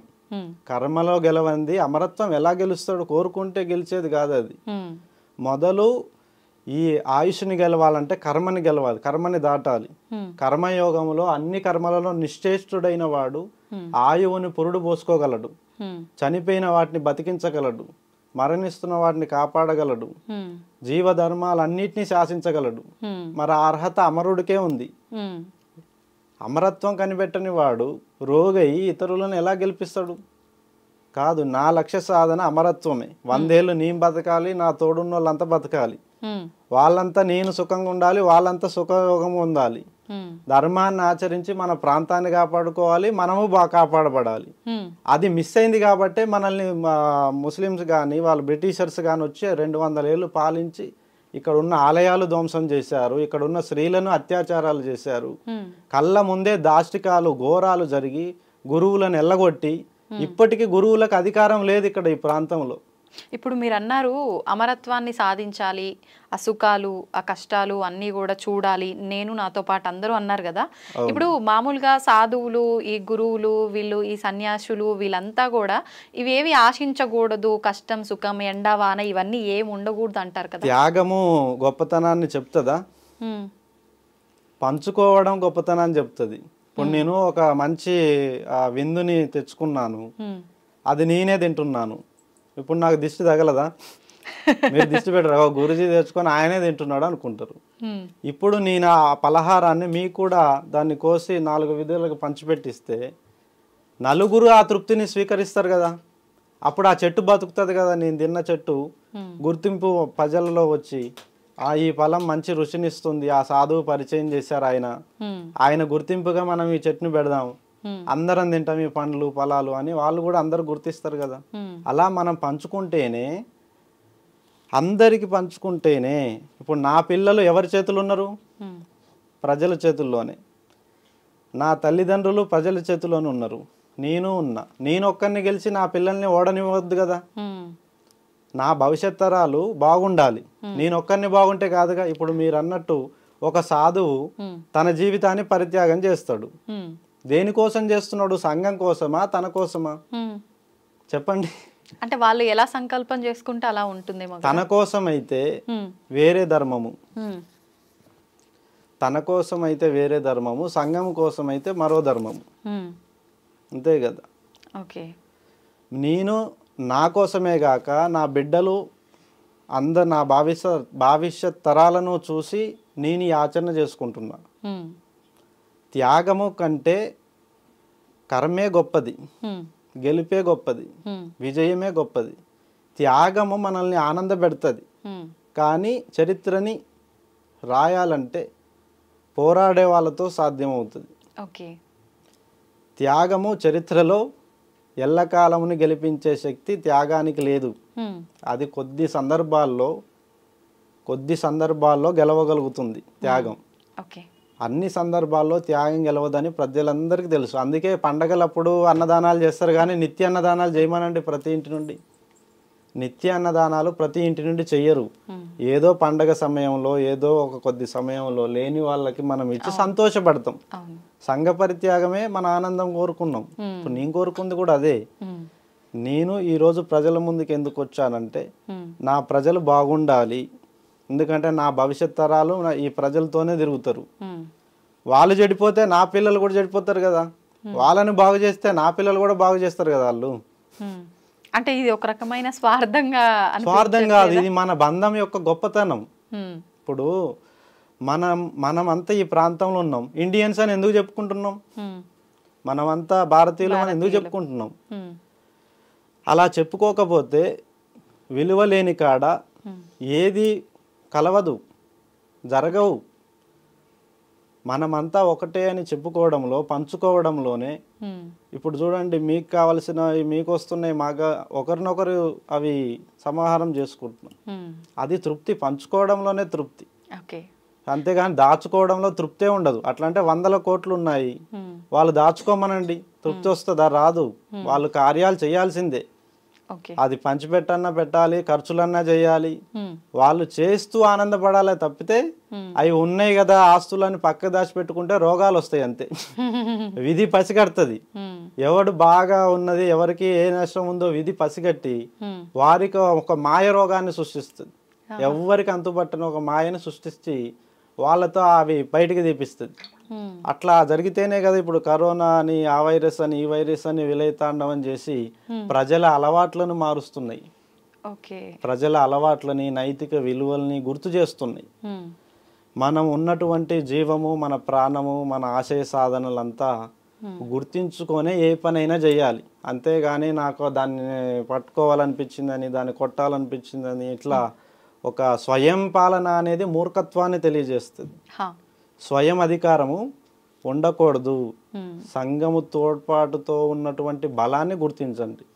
స్వయం అధికారం ఏం చేస్తుందంటే శిఖరాన్ని చూపెడుతుంది, కానీ ఎవరెక్కాలి? కాళ్ళు నొప్పెడుతుంటాయి, చేతులు లాగుతుంటాయి, శక్తి సరిపోదు, బద్ధకం ఎక్కువై మధ్యలో ఆగిపోతారు. శిఖరాన్ని ఎక్కాలంటే నలుగురు తోడ్పాటు ఉండాలి. ఒకరు మంచినీళ్ళు తేవాలి, ఒకరు ఫుడ్ తేవాలి, ఒకరు అన్ని బలాలు వేసుకొని పోతేనే శిఖరం ఎక్కుతాం. మన సంఘంకి సేవ చేయాల్సిందే ప్రతి ఒక్కరు. చెయ్యకపోతే ఆ దాడి వాళ్ళ మీదే జరుగుతుంది. ఫస్ట్ అది వాళ్ళకే చుట్టుకుంటది. అందుకే కదా ప్రజలందరి పాపాలు తొలగాలనే మహాకుంభమేళ నాగ సాధువులు నిర్వహిస్తున్నారు. ఎందుకు? ప్రజలందరి వివిధ కర్మల్లో పాప ప్రక్షాళన చేసుకోవడం కోసం 12 ఏళ్లకు ఒకసారి సంగమాన్ని సృష్టించారు. త్రివేణి సంగమం, యమునా నది, కృష్ణా నది కలయిక జరిగి అంతర్వాహినిగా సరస్వతి ముందుకు వస్తుంటుంది. సరస్వతి అంటే ఏంటి? జ్ఞానాన్ని నడిపించేది. అవును. అంటే ఆచరణిస్తూ యోగులు అక్కడ ఏం చేశారు? అది ఒక ఆచరణని సృష్టించారు అక్కడ. 12 ఏళ్ళకు ఒకసారి కుంభరాశిలో బృహస్పతి ఉండగా మేషరాశిలో సూర్య సంక్రమణములు చూసుకొని ఆ యొక్క ఆచరణ పెట్టారు. అంటే సూర్యుడు మేల్కొని పోయేవాడే. సరస్వతీదేవి జ్ఞానాన్ని నడిపేదే, విద్యనిచ్చేదే. అలా విద్య మేల్కొల్పుడు జరుగుతుంది అక్కడ. విద్యతో మేల్కొల్పడం అనేది జరుగుతుంది కాబట్టి నాగసాధువులు అక్కడ శిక్షణ తీసుకుంటున్నారు. ఇప్పుడు నాగసాధువులుగా వాళ్ళని మనం తయారు చేయాలంటే భవిష్యత్ తరాలను ఎక్కడ ఇవ్వాలి దీక్ష? కుంభమేళాలు ఇవ్వాలి. కుంభమేళాలో ఇచ్చే దీక్షే ప్రధానం. మళ్ళీ మిగతా ఇండ్ల చోట దేవాలయాల్లో ఇచ్చే దీక్షలు ప్రధానం కావు. ఎక్కడైతే నీళ్లు సుడులు పడుతుంటాయో, ఎక్కడైతే సంగమంలో, ఇప్పుడు అక్కడ సంగమం ఉంటుంది, అక్కడ నీళ్లు సుడులు పడుతుంటాయి. ఎక్కడైతే నీళ్లు సుడులు పడుతుంటాయో అక్కడే ప్రకృతి యొక్క కలయిక జరుగుతుంది అని అర్థం. ఇప్పుడు మీరు చెప్పినట్టుగా 12 సంవత్సరాలకు ఒకసారి జరిగేది మహాకుంభమేళ అని అన్నారు. చాలా మంది ఇదే విధంగా చెప్పడం అయితే జరిగింది. కానీ ఈ మధ్య ఇప్పుడు ఆల్రెడీ ఇప్పుడు మనకు కుంభమేళ స్టార్ట్ అయిపోయింది. స్టార్ట్ అయిన తర్వాత చాలా మంది సొంత ఛానళ్ళ వాళ్ళు వీడియోలు చేసి పెట్టడము ఇలాంటివి కూడా చూస్తున్నాము. వాళ్ళు మాట్లాడిన సందర్భాల్లో 140 సంవత్సరాలకు ఒకసారి వచ్చేదాన్ని మహాకుంభమేళ అంటారని చెప్పి, ఈ 12 సంవత్సరాలకు వచ్చేది కుంభమేళ అని, 6 సంవత్సరాలకు ఒకసారి అర్ధ కుంభమేళ అని ఇలా మాట్లాడడం జరుగుతుంది. అసలు ఏది వాస్తవం? వాళ్ళు లెక్కలు కాలగతిన ఇస్తున్నటువంటి ప్రమాణం అది. కాబట్టి 144 ఏండ్లకి ఈ కాలగతి వచ్చింది అని వాళ్ళు చెప్పడం జరిగింది. అంటే ఇప్పుడు వచ్చిన ఈ ప్రయాగరాజ్ 12 ఏళ్ళు, మరొక 12 ఏళ్ళు, 12 సార్లు మీరు కూడిక చేయండి.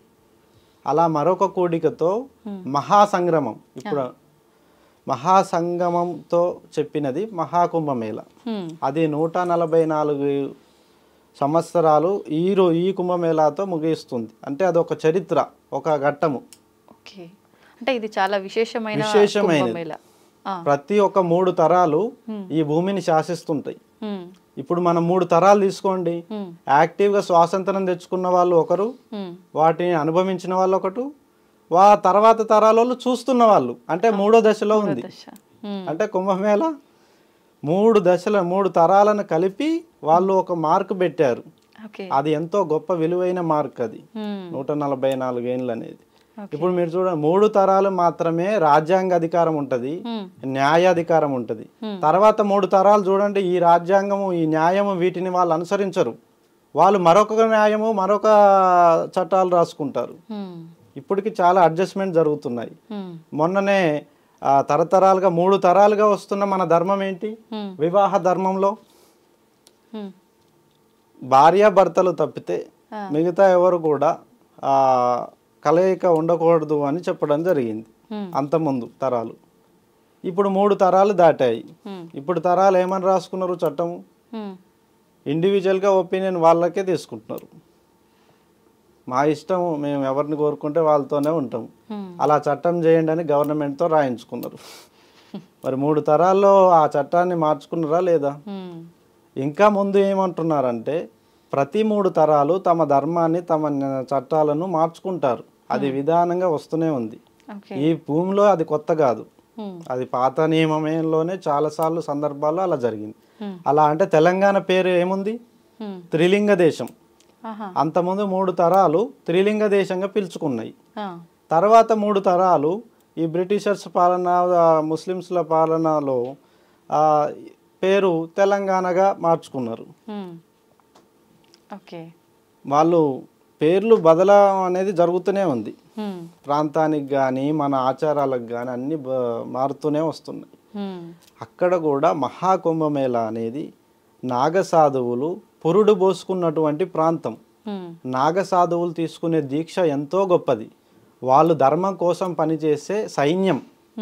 దీన్ని మన ఋషులు మునులు ధర్మపక్షాన కొంతమంది క్షేత్రపాలకులను తయారు చేసిన సందర్భంలో అన్ని అస్త్ర విద్యలు, శస్త్ర విద్యలు నేర్పించి ఆ కుంభమేళాల సంగమంలో నేర్పించి కొత్త వారిని న్యూ జాయినింగ్స్ అనేది స్టార్ట్ చేస్తారు. కుంభమేళా సమయంలో మాత్రమే స్టార్ట్ చేస్తారా? కుంభమేళా సమయంలో మాత్రమే అది స్టార్ట్ అవుతుంది. ఓకే. ఇప్పుడు కూడా ఈ కుంభమేళా సందర్భంగా లక్షల మంది నాగసాధువులుగా పరిణితి చెందుతున్నారు. అంటే నెక్స్ట్ రాబోయే తరాల కోసం వాళ్ళు వాళ్ళ ధర్మాన్ని రక్షించడం కోసం వీళ్ళు తయారవుతున్నారు. ఓకే. ఇప్పుడు ఈ కుంభమేళా స్టార్ట్ అయ్యి దాదాపుగా ఒక 4-5 రోజులు కావస్తోంది ఆల్రెడీ. మీరు వెళ్ళొచ్చా అన్నారు కదా, మీరు ఎన్ని రోజులు ఉండడం జరిగింది, ఎప్పుడు వెళ్ళారు? అక్కడ కిటకిటలాడిపోతుంది, మనం నడవటం మన చేతిలో ఉండదు, తోస్తే పడిపోతాం అంటారు కదా, ఎలా ఉంది ఇక్కడ? నేను మొదటి రోజు పుష్య పౌర్ణమి జనవరి 13 మొదటి రోజున అక్కడ రాత్రి చేరుకోవడం జరిగింది. ఆ తర్వాత మకర సంక్రమణంలో నాగసాధువులందరితో కలిసి సమిష్టిగా కలిసి వెళ్ళి స్నానమాచరించి మా యొక్క నాగసాధువుల ధర్మాన్ని తెలుసుకోవడం జరిగింది. ఆ తర్వాత 3వ రోజు కాశీ యొక్క విశ్వేశ్వరుని దర్శనం ముగించుకొని గురువుల ఆజ్ఞ తీసుకొని నేను రావడం జరిగింది. మళ్ళీ వెళ్తాను, చిన్న ఆచరణ ధర్మాన్ని పాటిస్తూ బయటికి రావడం జరిగింది. మళ్ళీ ఆచరణకి మళ్ళీ వెళ్ళడం జరుగుతుంది గురువుల దగ్గర. ఇది అంటే మీ గురువులు రమ్మన్నప్పుడు వెళ్ళి అక్కడ అంటే రమ్మన్న పర్పస్ ఏంటో చూసుకొని మళ్ళీ వచ్చేయటమా? మీ ఇష్టానుసారం అనేది ఏమి ఉండదా? ఇది స్వయం అధికారాన్ని మేము ఎక్కువ ప్రేరేపించాం. సంఘముతోడను ఇప్పుడు ఎవరికి అవసరమో మనల్ని అటువైపే నడిపిస్తాం. ఇప్పుడు మీకు కష్టం ఉందనుకోండి, మీ వైపు వచ్చేస్తాను భగవంతుడు పంపిస్తే. వారికి వచ్చింది అనుకో, వారి వైపు వెళ్తాను. ఎక్కడైతే ఆర్తనాదాలు వినిపిస్తాయో అక్కడికే వెళ్ళమని భగవంతుడు ఆజ్ఞ, శివాజ్ఞ. ఆర్తనాదాలు ఉన్న కాడ భగవంతుని బతికించాలి, అది నా ధర్మం, అది నా నాగసాధువుల ధర్మంలో ఉంది. ఎక్కడైతే బాధలు ఆర్తనాదాలు ఉంటాయో అక్కడ సరి చేయడానికి, ఆ దేవుణ్ణి మేల్కొల్పడానికి బయలుదేరుతాము. ఓకే. ఇప్పుడు కుంభమేళాలో కొన్ని వందలే కాదు వేల సంవత్సరాల వాళ్ళు కూడా ఉన్నారని చెప్పి వాళ్ళు అక్కడికి వస్తారని చెప్పి మాట్లాడుతున్నారు. నేను కూడా అమరత్వం కోసం వెళ్ళాను. ఇప్పుడు నేను కూడా అలాంటి వారిని మీరు చూసారా? నేను చూశాను. నాకు దీక్ష ఇచ్చిన మా గురువు గారు మా తాత పరిచయం చేశారు ఆయనని. మా తాతగారికి ఆయన గురువు. ఆయన నన్ను చిన్న వయసులో, నాకు 8 years ఉంటాయి, ఆ సందర్భంలో ఆయన పరిచయం చేశారు. మా మనవడు ఇతనికి ధర్మ యోగమును, శాస్త్రయోగమును, విద్య యోగమును అన్ని విధాలుగా మీరు ఇతనికి దివ్య దృష్టిని ప్రసాదించండి అని అనగా ఆయన చేయిబెట్టి ఆయన ఆప్యాయంగా తనలో ఐక్యం చేసుకున్నారు మమ్మల్ని. ఆయనకి ఎంత వయసు ఉంటుంది? ఆయనకి నేను కలిసిన సందర్భంలోనే ఆయనకి 108 ఏళ్ళ పైబడి ఉన్నారు. నేను కలిసిన చిన్న వయసులో 108. 108 అంటే ఇప్పుడు ఒక 140 130 చిల్లర ఉండొచ్చు. 130 ఏళ్ళ వయసులో, 120 నుంచి 130 ఏళ్ళ మధ్య వయసులో ఆయన మరణించడం జరిగింది. స్వర్గస్థుడు ముక్తిని పొందడం జరిగింది. ఆయన ముక్తిని పొందేటువంటి విధానం కూడా పంచభూతాలు స్వీకరించినాకనే తను మరణించారు. అంటే ఇచ్చా మరణం ఉంటుంది యోగులకి, చిరంజీవులకి ఇచ్చా మరణం ఉంటుంది. కోరుకున్నప్పుడే వాళ్ళు ఈ తనువుని వదిలేస్తారు, తనువుని చాలిస్తారు. అలాగా తనకి ఈ భూమి మీద ఎవరెవరికి ఆయన విద్యను అందించారో, ఎవరెవరికి ఆయన యోగమునిచ్చారో అలా కొన్ని గుర్తుల కోసం ఆయన ఆయువుని పట్టుకొని ఉంచి మా అందరికి అవి నిక్షిప్తం చేసి తన యొక్క జీవన పరిణితిని ముగించుకున్నారు. ఆయువును నిక్షిప్తం చేసి అంటే ఎలా? అంటే నా కోరికని నీకు ఇవ్వడం. ఇప్పుడు నా ధర్మాన్ని రక్షించడం నా కోరిక, ఇప్పుడు నా ద్వారా నీకిస్తున్నా. అంటే ఇంకా మీరు ఆ జీవితాన్ని చాలించాల అంటే మీ గురువు విషయంలో ఆయన చాలించాలనుకుంటున్నారు కాబట్టి ఆయన కోరికలని మీకు మీ ఆధీనంలోకి ఇవ్వటం ఎలా? ఆయన బలాన్ని, ఆయన యోగత్వాన్ని, ఆయన దివ్య దృష్టిని మాకు ఇచ్చారు. కాబట్టి ఆయనను స్పర్శించిన మేము విజయులమైనం. ఆయనను స్పర్శించాకే మేము కూడా మహిమలను చూడగలిగాము, దేవుణ్ణి చూడగలిగాము, అద్భుతాలను చూడగలిగాము. కాబట్టి మేము ఇది నిజమని నమ్ముతున్నాం. కాబట్టి అలాంటి అమరత్వం ఉందని మేము నమ్ముతున్నాం, మేము పాటిస్తున్నాం. అలాంటి విజయాలు ఉన్నాయని మేము నమ్ముతున్నాం, ఆచరిస్తున్నాం. అవి అన్ని మేము కల్లారా చూసి ఒకరు నేను ఇందాక అన్నాను కదా, సాధించిన వాళ్ళే చెప్పాలి గెలుపు గురించి. సాధించని వాళ్ళు చెప్తే అది వేరేలా కనిపిస్తుంది. ఆయన సాధించాడు కాబట్టి మాకు చూపించారు. మేము కూడా సాధించి చూయించడమే మా యొక్క లక్ష్యం. మేము కూడా సాధించి చూయించాల్సిందే. ఇప్పుడు మీరు దేవుని చూసారా అయితే? నేను చూశాను. ఎక్కడ, ఎప్పుడు, ఎలా? ఆ అదృశ్య ఒక రూపము అదృశ్యంగా వచ్చి నన్నే శాసించడము, కాలాన్ని శాసించడము, పంచభూతాలను శాసించడము అనేది నాకు కొన్ని విశేషంగా నా జీవితంలో కొన్ని భాగాలు ఉన్నాయి. అలా కొన్ని ముఖ్య సందర్భాల్లో, కొన్ని ఎవరూ లేని హిమాలయాల్లో ఎవరూ లేని ప్రాంతం ఒకటి ఉంటుంది. ఆ చోట నేను సాధనలో ఉన్నప్పుడు ఒక మాయా రూపంలో నడవడిక వచ్చేసి భవిష్యత్తుని నాకు కొంత వివరించడము, ఇలాంటి అడుగులు వేయడం అనేది అదృశ్య రూపంలో నాకు వెంబడించి చెప్పిన విధానంని నేను చూశాను. అంటే ఇప్పుడు వచ్చిన ఆకారము, ఆ అదృశ్యమైన రూపము భగవంతుడిదే అని మీరు ఎలా అనుకుంటారు? అంటే ఎంతో మంది గురువులు తపస్సు చేసిన ప్రాంతాలు కదా, అలా ఎవరైనా గురువులే? నేను మొదటిగా గురువే అనుకున్నాను మీలాగే. ఇది గురువుల ప్రాంతం కదా, గురువులే ప్రేతాత్మలో, శక్తులో లేదా ఏదో రూపంలో వచ్చి నన్ను వెంబడిస్తున్నారేమో అనుకున్నాను. తర్వాత నాకు తెలిసింది ఏమిటంటే అది సాక్షాత్తుగా భగవంతుడు శివుడే నేను చూసే గురువు రూపంలో వచ్చాడు అని. గురువులకు వస్తే మనం భయపడం, కానీ ఒకసారి వచ్చారు. ఒకసారి నాకు కనిపించిన విధానం ఏంటంటే ఆ రూపాన్ని చూసి నేను ఒక వింత అనుభూతి కలిగింది. ఎన్నడూ చూడని ఒక రూపాన్ని, అది విశ్లేషణ కూడా చేయరాని విధంగా రూపం కనిపించింది శివయ్యది నాకు. అప్పుడు దండం పెట్టుకున్నాను. గురువులు ఆచారాన్ని ఇస్తున్నాడు, ఆ రూపంలో ధైర్యాన్ని ఇచ్చాడు, నాకు ముక్తిని ఇస్తాడు అని నాకు అప్పుడే అనిపించింది. నేను చేసే ఆచరణ కరెక్టే, నేను చేసే సాధన కరెక్టే, ధర్మం వైపు ఉన్నదానికి నిర్వహిస్తున్న దానికి ఆ భగవంతుడు ఇచ్చిన రూపం నాకు ధైర్యాన్ని ఇచ్చింది. ఇప్పుడు నేను కాన్ఫిడెంట్గా మీకు చెప్తున్నాను, 100 ఏళ్ళు నేను దాటి వస్తానని, మిమ్మల్ని కూడా తీసుకెళ్తా అంటున్నా అంటే దానికి కారణం ఆ దైవం నాకు ఇచ్చిన ఆ రూప దర్శనమే. ఎన్ని సంవత్సరాల వయసులో మీకు కలిగింది ఆ అనుభూతి, ఆ దేవుడి దర్శనం? నేను చిన్న వయసులో అమ్మ వాళ్ళు నాకు కొన్ని దేవాలయాల్లో తిప్పి పరిచయం చేశారు. ఇది దేవుడు, ఇది శివయ్య, ఇది సాయిబాబా, ఇది విష్ణుమూర్తి అని పరిచయం చేశారు. ఆ పరిచయాలు అన్వేషణ మొదలవుతుంది. దేవుడు, వీళ్ళు ఈ రూపాన్ని దేవుడు అంటున్నారు, ఆయన కనబడట్లేదు, కనబడాలంటే ఎక్కడికి వెళ్ళాలని అడిగాను. దేవుడు దేవాలయాల్లో చూపించే రూపాలని మీరు అంటున్నారు, నిజంగా దేవుడు ఎక్కడ ఉంటాడు అంటే హిమాలయాల్లో ఉంటారు, లేదా అదృశ్య రూపంలో అప్పుడప్పుడు అట్లా వచ్చేసి వెళ్ళిపోతారు, కానీ మనకు కనిపించరు అని అమ్మ చెప్పేది. అన్వేషణ అంతా తాతయ్య వాళ్ళు కూడా రాజగురువులు అవ్వడం వల్ల నాకు చిన్నతనం నుంచే అందరి జాతకాలు చూడడం, అందరినీ పరిశీలించడం, ఒకడు బాగుపడుతున్నాడు అంటే వాడు వెనక ఏ శక్తి ఉంది, ఒకడు దరిద్రుడు అవుతున్నాడు అంటే వాడు వెనక ఏ శక్తి ఉంది, దాన్ని గమనించి అడుగులేయడం, ఏ భాగాన్ని ఏ ధర్మాన్ని అనుసరిస్తే మంచి జరుగుతుందో కనిపెట్టాను. అలా కనిపించుకుంటూ దుష్య రూపంలో చూస్తూ చూస్తూ రియలైజ్ అవుతూ యోగుల వైపు మా తాతగారు ఎప్పుడైతే కాశీ తీసుకెళ్ళి నాకు యోగులను, మునులను కనిపించారో అప్పుడు నా దశని వాళ్ళు మార్చారు.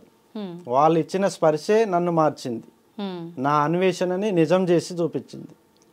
నేను గురువు అయ్యేటువంటి అవకాశాన్ని ఈరోజు కలిగించింది అంటే ఆ మహాయోగులు ఇచ్చిన అనుగ్రహమే. ఇప్పుడు మీరు చేసినట్టుగా ఈ సాధనలు, ఈ ఉపాసనలు చేస్తే దేవుడు ఎవరికైనా కనిపిస్తాడా? ప్రతి ఒక్కరికి పరిచయం చేయడమే నా ధర్మం. దేవుణ్ణి పరిచయం చేయడమే. దేవుడు అనుభూతి కానీ ఇక్కడ కలగకపోతే గనక అది నిజం 10 మందిని బతికిస్తుంది, ఆధారితంగా ఉంటుంది. అబద్ధం ఆందోళన సృష్టిస్తుంది. ఇప్పుడు ప్రతి ఒక్కరికి పరిచయం చేయడం అంటే ఎలా పరిచయం చేస్తారు?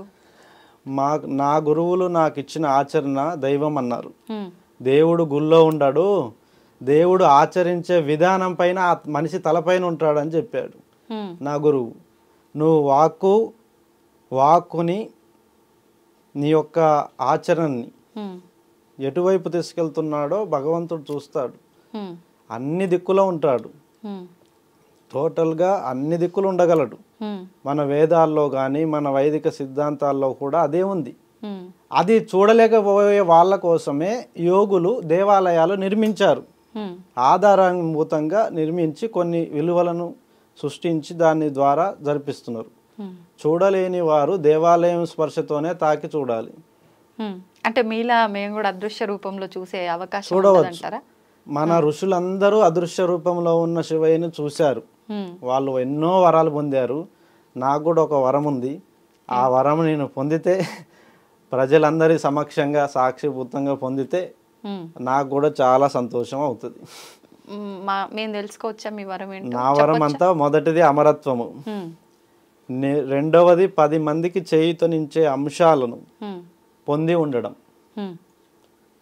అస్త్ర శస్త్రాలను ధరించినటువంటి నాయకులు ఉన్నారు. కానీ వాళ్ళు ఏం చేస్తున్నారు? ధర్మాన్ని రక్షించడంలో కొంత పోరాడి కొంత పోరాడలేక ఒకసారి చేస్తూ ఒకసారి చెయ్యకపోకుండా అలసిపోతున్నారు. అలసట లేని నాయకత్వాన్ని, అలసట లేని ధర్మ పరిరక్షణని, అలసట లేని యోగత్వంగా అమరత్వంగా మార్చే విధంగా అందరినీ అమరులుగా, అందరూ ఎక్కువ కాలం బతికేవారిగా ప్రపంచవ్యాప్తంగా గుర్తింపు ఉండాలి. ఫలానా ఇండియన్స్ అంటే ఆయుర్దారం చాలా బాగుంటుంది. ఈరోజు జపాన్ గురించి చెప్పుకుంటున్నారు. జపాన్లోనే అత్యధికులు ఎక్కువ కాలం బతికిన వాళ్ళు ఉంటున్నారు ప్రపంచం మీద అని చెప్తున్నారు. అంటే అది ఇక్కడ ఉండాల్సిన వాళ్ళు అక్కడ ఉంటున్నారు. వింతల్లో ఒక వింత అన్నట్టు ఎవరో ఒక్కరు కదా అలా, అంటే ఎక్కువ కాలం జీవించి ఉండేవాళ్ళు ప్రతి ఒక్కరు అమరత్వం పొంది అలా ఉంటే అదంతా సృష్టికి విరుద్ధమే అవుతుంది కదా. అమరులు మనకు అవసరం. ఎందుకంటే ఈ ప్రాంతం రోగులతో బాగుపడదు. ఇప్పుడు నేను సహాయం చేయమని నేను పిలుస్తా, అతను రోగేయండి అనుకోండి, నేనే కష్టాలతో బాధపడుతున్నా, నేనేం చేయాలి స్వామి? మీ పక్కకి వెళ్ళిపోతే నాకు రోగం ఉంది, షుగర్ ఉంది, బీపీ ఉంది, థైరాయిడ్ ఉంది, నాకు గ్యాస్ట్రిక్ ఉంది, నేను ధర్మ పరిరక్షణ చేసే అంశాలే నాలో లేవు, నన్ను వదిలేయండి స్వామి, నేను బతుకుతున్న కొన్ని క్షణాలన్నా మిగులుతాయని దండం పెడతాడు. అదే అమరుడైతే నేను చూపించిన వెంటనే ఆ పనికి నేను కూడా వస్తా, చేద్దాం పా స్వామి అంటాడు. అమరుల కలయిక మన ఈ ప్రాంతం రక్షించగలదు.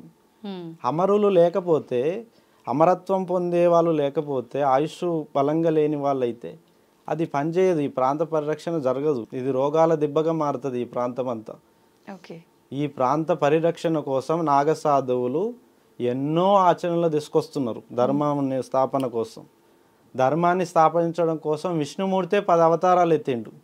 అది సరిపోక ఇప్పుడు 11వ అవతారం ఉంది. దశావతారాలు ఎత్తుకుంటూ వస్తూనే ఉన్నాడు, అది ఆగదు. విష్ణు భగవానుడు సాక్షాత్తుగా ఈ యొక్క తొలగించడం కోసమే, ఈ యొక్క సమస్యల నుంచి విముక్తి చేయడం కోసమే అవతరిస్తున్నాడు. తెలుసుకోవాలి ప్రజలంతా కూడా, అమరత్వాన్ని తెలుసుకోవాలి. ఒక ప్రాణాన్ని కాపాడడానికి 10 మంది రావాలి. ఈ రోజు మొన్న ఒక యాక్సిడెంట్ వీడియో చూశాను. యాక్సిడెంట్ అయితే సిటీలో అందరూ చదువుకున్న వాళ్ళే, విద్యావంతులే. కానీ ఒక యాక్సిడెంట్ అయ్యి వాళ్ళు పడిపోతే కేసులు అవుతాయి, అవి అవుతాయి, ఇవి అవుతాయి అని చట్టాలు ఒక చూసి సగం మంది వెళ్ళిపోతున్నారు. ఇంకేం జరుగుతుందో నాకు ఆ శక్తి లేదు కదా అని వెళ్ళిపోయే వాళ్ళు కొద్ది మంది. తీరా చూస్తే ఆ వ్యక్తి ప్రాణం పోతుంది. అంటే ప్రజల్లో ఉన్న దోషమే పాలకులకు తగులుతుంది. ప్రజల మీద ఉన్న దోషము పాలకులు తగులుతుంది. పాలకున్న దోషం ఆ ప్రాంతానికే తగులుతుంది. దేశం అంతా సుభిక్షంగా ఉండాలంటే ధర్మమే మూల కారణం. ధర్మాన్ని ఆచరించడం ముఖ్యం కదా. ఇప్పుడు నిన్నైనా నన్నైనా గెలుపు దిశకి వెళ్ళాలంటే అవి చూసుకొని వెళ్తాం మనం. ఇప్పుడు భగవంతుడివి అవతారాలు అన్నారు కదా మీరు, దశావతారాలు, ఇంకా అవతారాలు ఉన్నాయి అని చెప్పి, ఇంకా ఎన్ని అవతారాలు ఉన్నాయి? ఏ యుగంలో రాబోతోంది? ఎప్పుడు రాబోతోంది అవతారం? కృష్ణ భగవానుడు జీవిత సారాంశాన్ని గీత ద్వారా మనకు బోధించాడు. ధర్మాన్ని అన్నదమ్ములే అందులో రాజ్యాలను, పాండవులు కౌరవులు రాజ్యాలు పంచుకోవడంలో వచ్చిన ఆస్తి గొడవలలో ఆ యుద్ధం జరిగింది. ఆస్తి గొడవలలో జరిగిన యుద్ధాన్ని ఆయన నీతి పక్షాన నిలబడి గెలిపించాడు. ఇదే రానున్న యుగం మొత్తం జరుగుతుంది అని చెప్పి గీత సారాంశంను మీరు చదివి బయటికి రండి, మేలుకోండి. గీత సారాంశం అందుకే ఇస్తున్నా నేను.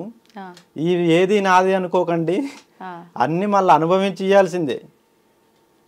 ఏదైనా అనుభవించవలసిందే, శాశ్వతంగా మనతో ఉండేవి కావు అని గీత సారాంశం ద్వారా ఆయన చక్కగా మేలుకొల్పాడు ధర్మాన్ని, ధర్మ నిర్వహణ. మళ్ళీ అది దారి తప్పింది.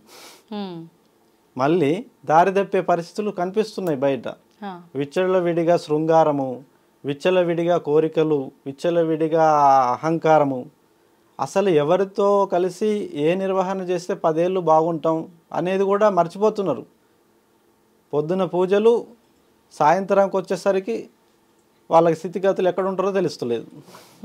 పొద్దున బయలుదేరేటప్పుడు తెలుస్తుంది, సాయంత్రం ఎప్పుడు వచ్చే తెలియట్లేదు ఎవరు. ఈ వేగంగా కదులుతున్న కాలంలో అందరూ తప్పిపోతున్నారు. మెయిన్ రీజన్ కాలం వేగంగా కదులుతుంది.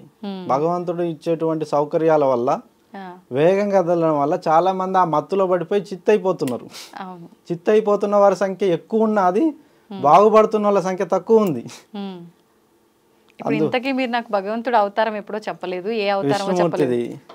విష్ణుమూర్తి గురించి, విష్ణువు సాక్షాత్తు శివుని కాంక్షనే విష్ణువు నడిపిస్తుంటాడు. శివునికి లేని రూపం విష్ణువుకు ఉంది. మళ్ళా విష్ణుమూర్తి ఏమంటున్నాడంటే, నేను నారాయణ్ణి, సకలమును ఆవహించగలను, ఏ రూపమైనా ఆయన మారగలడు. విష్ణువు సాక్షాత్తుగా కలిపురుషుడుగా అవతరిస్తాడని ఎంతో మంది యోగులు మనకి గుర్తునిచ్చారు. కలి వస్తాడు, మళ్ళా దుష్ట శిక్షణ శిష్ట రక్షణ జరుగుతుంది, కలి వస్తున్నాడు, రాబోతున్నాడు, అందుకే ఈ స్పీడ్ పెంచిండు, అన్ని వాహనాలు ఇచ్చి కెమెరాలు ఇచ్చి రెడీగా పెట్టుకొని ఉంచిండు అందరినీ.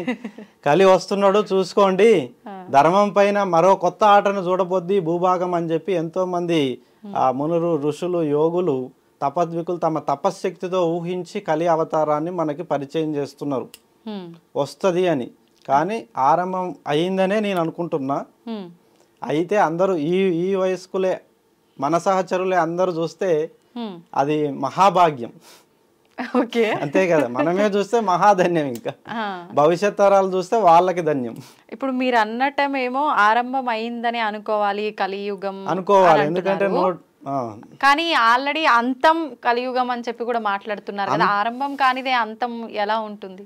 అంతం గురించి ఆందోళన చెందే వాళ్ళు, ఏమి తెలియని వాళ్ళు అంతాన్ని కోరుకుంటున్నారు, అన్ని తెలిసిన వాళ్ళు ఆరంభాన్నే కోరుకుంటున్నారు. మీరు చెప్పండి, వాళ్ళ సంఖ్య ఎక్కువ ఉందా, వీళ్ళ సంఖ్య ఎక్కువ ఉందా? అదే పుకార్లు అవుతున్నాయి. మేమంతా ఆరంభమైంది అనుకుంటున్నాం, యుగం ఇంకా యుగరక్షకుడు వస్తున్నాడు, యుగం ప్రారంభం అవుతుంది, సరికొత్త మానవాళి యుగం చూస్తున్నారు అని నేను అనుకుంటున్నా. ఇప్పుడు మీరన్నట్టుగా విష్ణుమూర్తి అవతారాలు ఇంకా ఉన్నాయి, ఈ కలి ప్రభావం వలన, ఈ అరాచకాలు ఎక్కువైపోవడం వల్ల భగవంతుడు మళ్ళీ రాబోతున్నాడు. కలి ప్రభావం కాదు, అంధకారంలో ఉన్నవారు చేస్తున్నటువంటిది ఒకటైతే, అన్ని తెలిసి చేసి అహంకారంతో చేస్తున్న వారిది ఇంకా సంఖ్య పెరిగింది. తెలియని వాళ్ళు చేసిన తప్పునైనా భగవంతుడు క్షమిస్తాడు, కానీ అన్ని తెలిసి తెలిసి తెలిసి చేసిన వాళ్ళ తప్పును భగవంతుడు క్షమించడు. అది ప్రతీకారం తీర్చుకుంటాడు భగవంతుడు. ఏం తెలియని వాడు చేసిండంటే వాడిని సరే ఏం తెలుసో తెలియక చేసింది కదా అని వదిలేస్తారు. అది కలియుగం కాదు, అది కలియుగంలో ధర్మం ఎలా ఇప్పుడు ఇంత సౌకర్యాలు అనుభవిస్తున్నారు, కలియుగం వల్లే కదా. ఇన్ని సౌకర్యాలు, ఇంత వేగవంతమైన జీవితం, ఇంత వేగవంతమైన సృష్టిని మీరు కదిలిచ్చి చూస్తున్నారంటే అది మహత్కరం. మన పూర్వీకులు కూడా చూడలేదు ఈ వాహనాలని, ఈ ఇంత టెక్నాలజీ, ఇంత విజ్ఞానాన్ని మన పూర్వీకులు కూడా దర్శించలేదు. ఎన్నో గోసలు పడ్డరు. చెమ్ముడు వాటర్ తాగాలంటే బావి దగ్గరికి కిలోమీటర్ నడిచి బావిలో చేదుకొని తాగేవాళ్ళంట. ఇప్పుడు మనం ట్యాప్ తిప్పంగానే వచ్చేస్తుంది. కానీ రాబోయే రోజుల్లో ఆ వాటర్ కూడా మనకు అందుబాటులో లేని పరిస్థితులు రాబోతున్నాయి. పంచభూతాలని నష్టం చేసేది విధానమే లేదు అసలు నాకు తెలిసి. ఎవరైతే పంచభూతాలు అంతం కావు, అగ్ని అంతం కాదు, నీరు అంతం కాదు, ఆ వాయువు అంతం కాదు, అది ఆకాశము భూములు అన్ని కూడా పంచభూతాలు కదిలినంత వేగంగా వీళ్ళు ఎడ కదులుతారమ్మా నువ్వు చెప్పు. వీళ్ళకి ఆ శక్తే లేదు. పంచభూతాలను అవి సరి చేసుకోగలవు, ఇక్కడ రోగాన్ని అక్కడేయగలవు, అక్కడ మంచిని తెచ్చి ఇక్కడ పంచగలవు. పంచభూతాలు కదిలించిన ఔన్నత్వమే మనం ధర్మం అని పాటిస్తున్నాం. మనకి గ్రంథాలు అవన్నీ లేవు. పంచభూతాలే మొదటి దైవం, ఆచరణే దైవం రూపం, ఆచరించిన వాడే గురువు. ఆ గురువు సన్మార్గంలో నడిస్తే అందరూ చేయకూడతారు. ఆ గురువు మన యుగానికి గుర్తుండే పోయే ధర్మాన్ని ఇస్తాడు. అలాగే జరుగుతుంది. ఈ భూమిని ప్రజలే రక్షించుకున్నారు ఇన్ని యుగాలుగా. వాళ్ళ ఆచరణ, వాళ్ళ దైవం వాళ్ళని విడిపోలేదు. ఎంతో మంది దాడులు చేసినా పోలేదు, ఇంకా తిరిగి అది వస్తుంది రిటర్న్. ప్రపంచానికే తలమానికమైనటువంటి గుర్తింపు భారతీయులకి కలగబోతుంది రానున్న రోజుల్లో. ఓకే, సంతోషం అండి, చాలా మంచి విషయాలు తెలియజేశారు. ధన్యవాదాలు.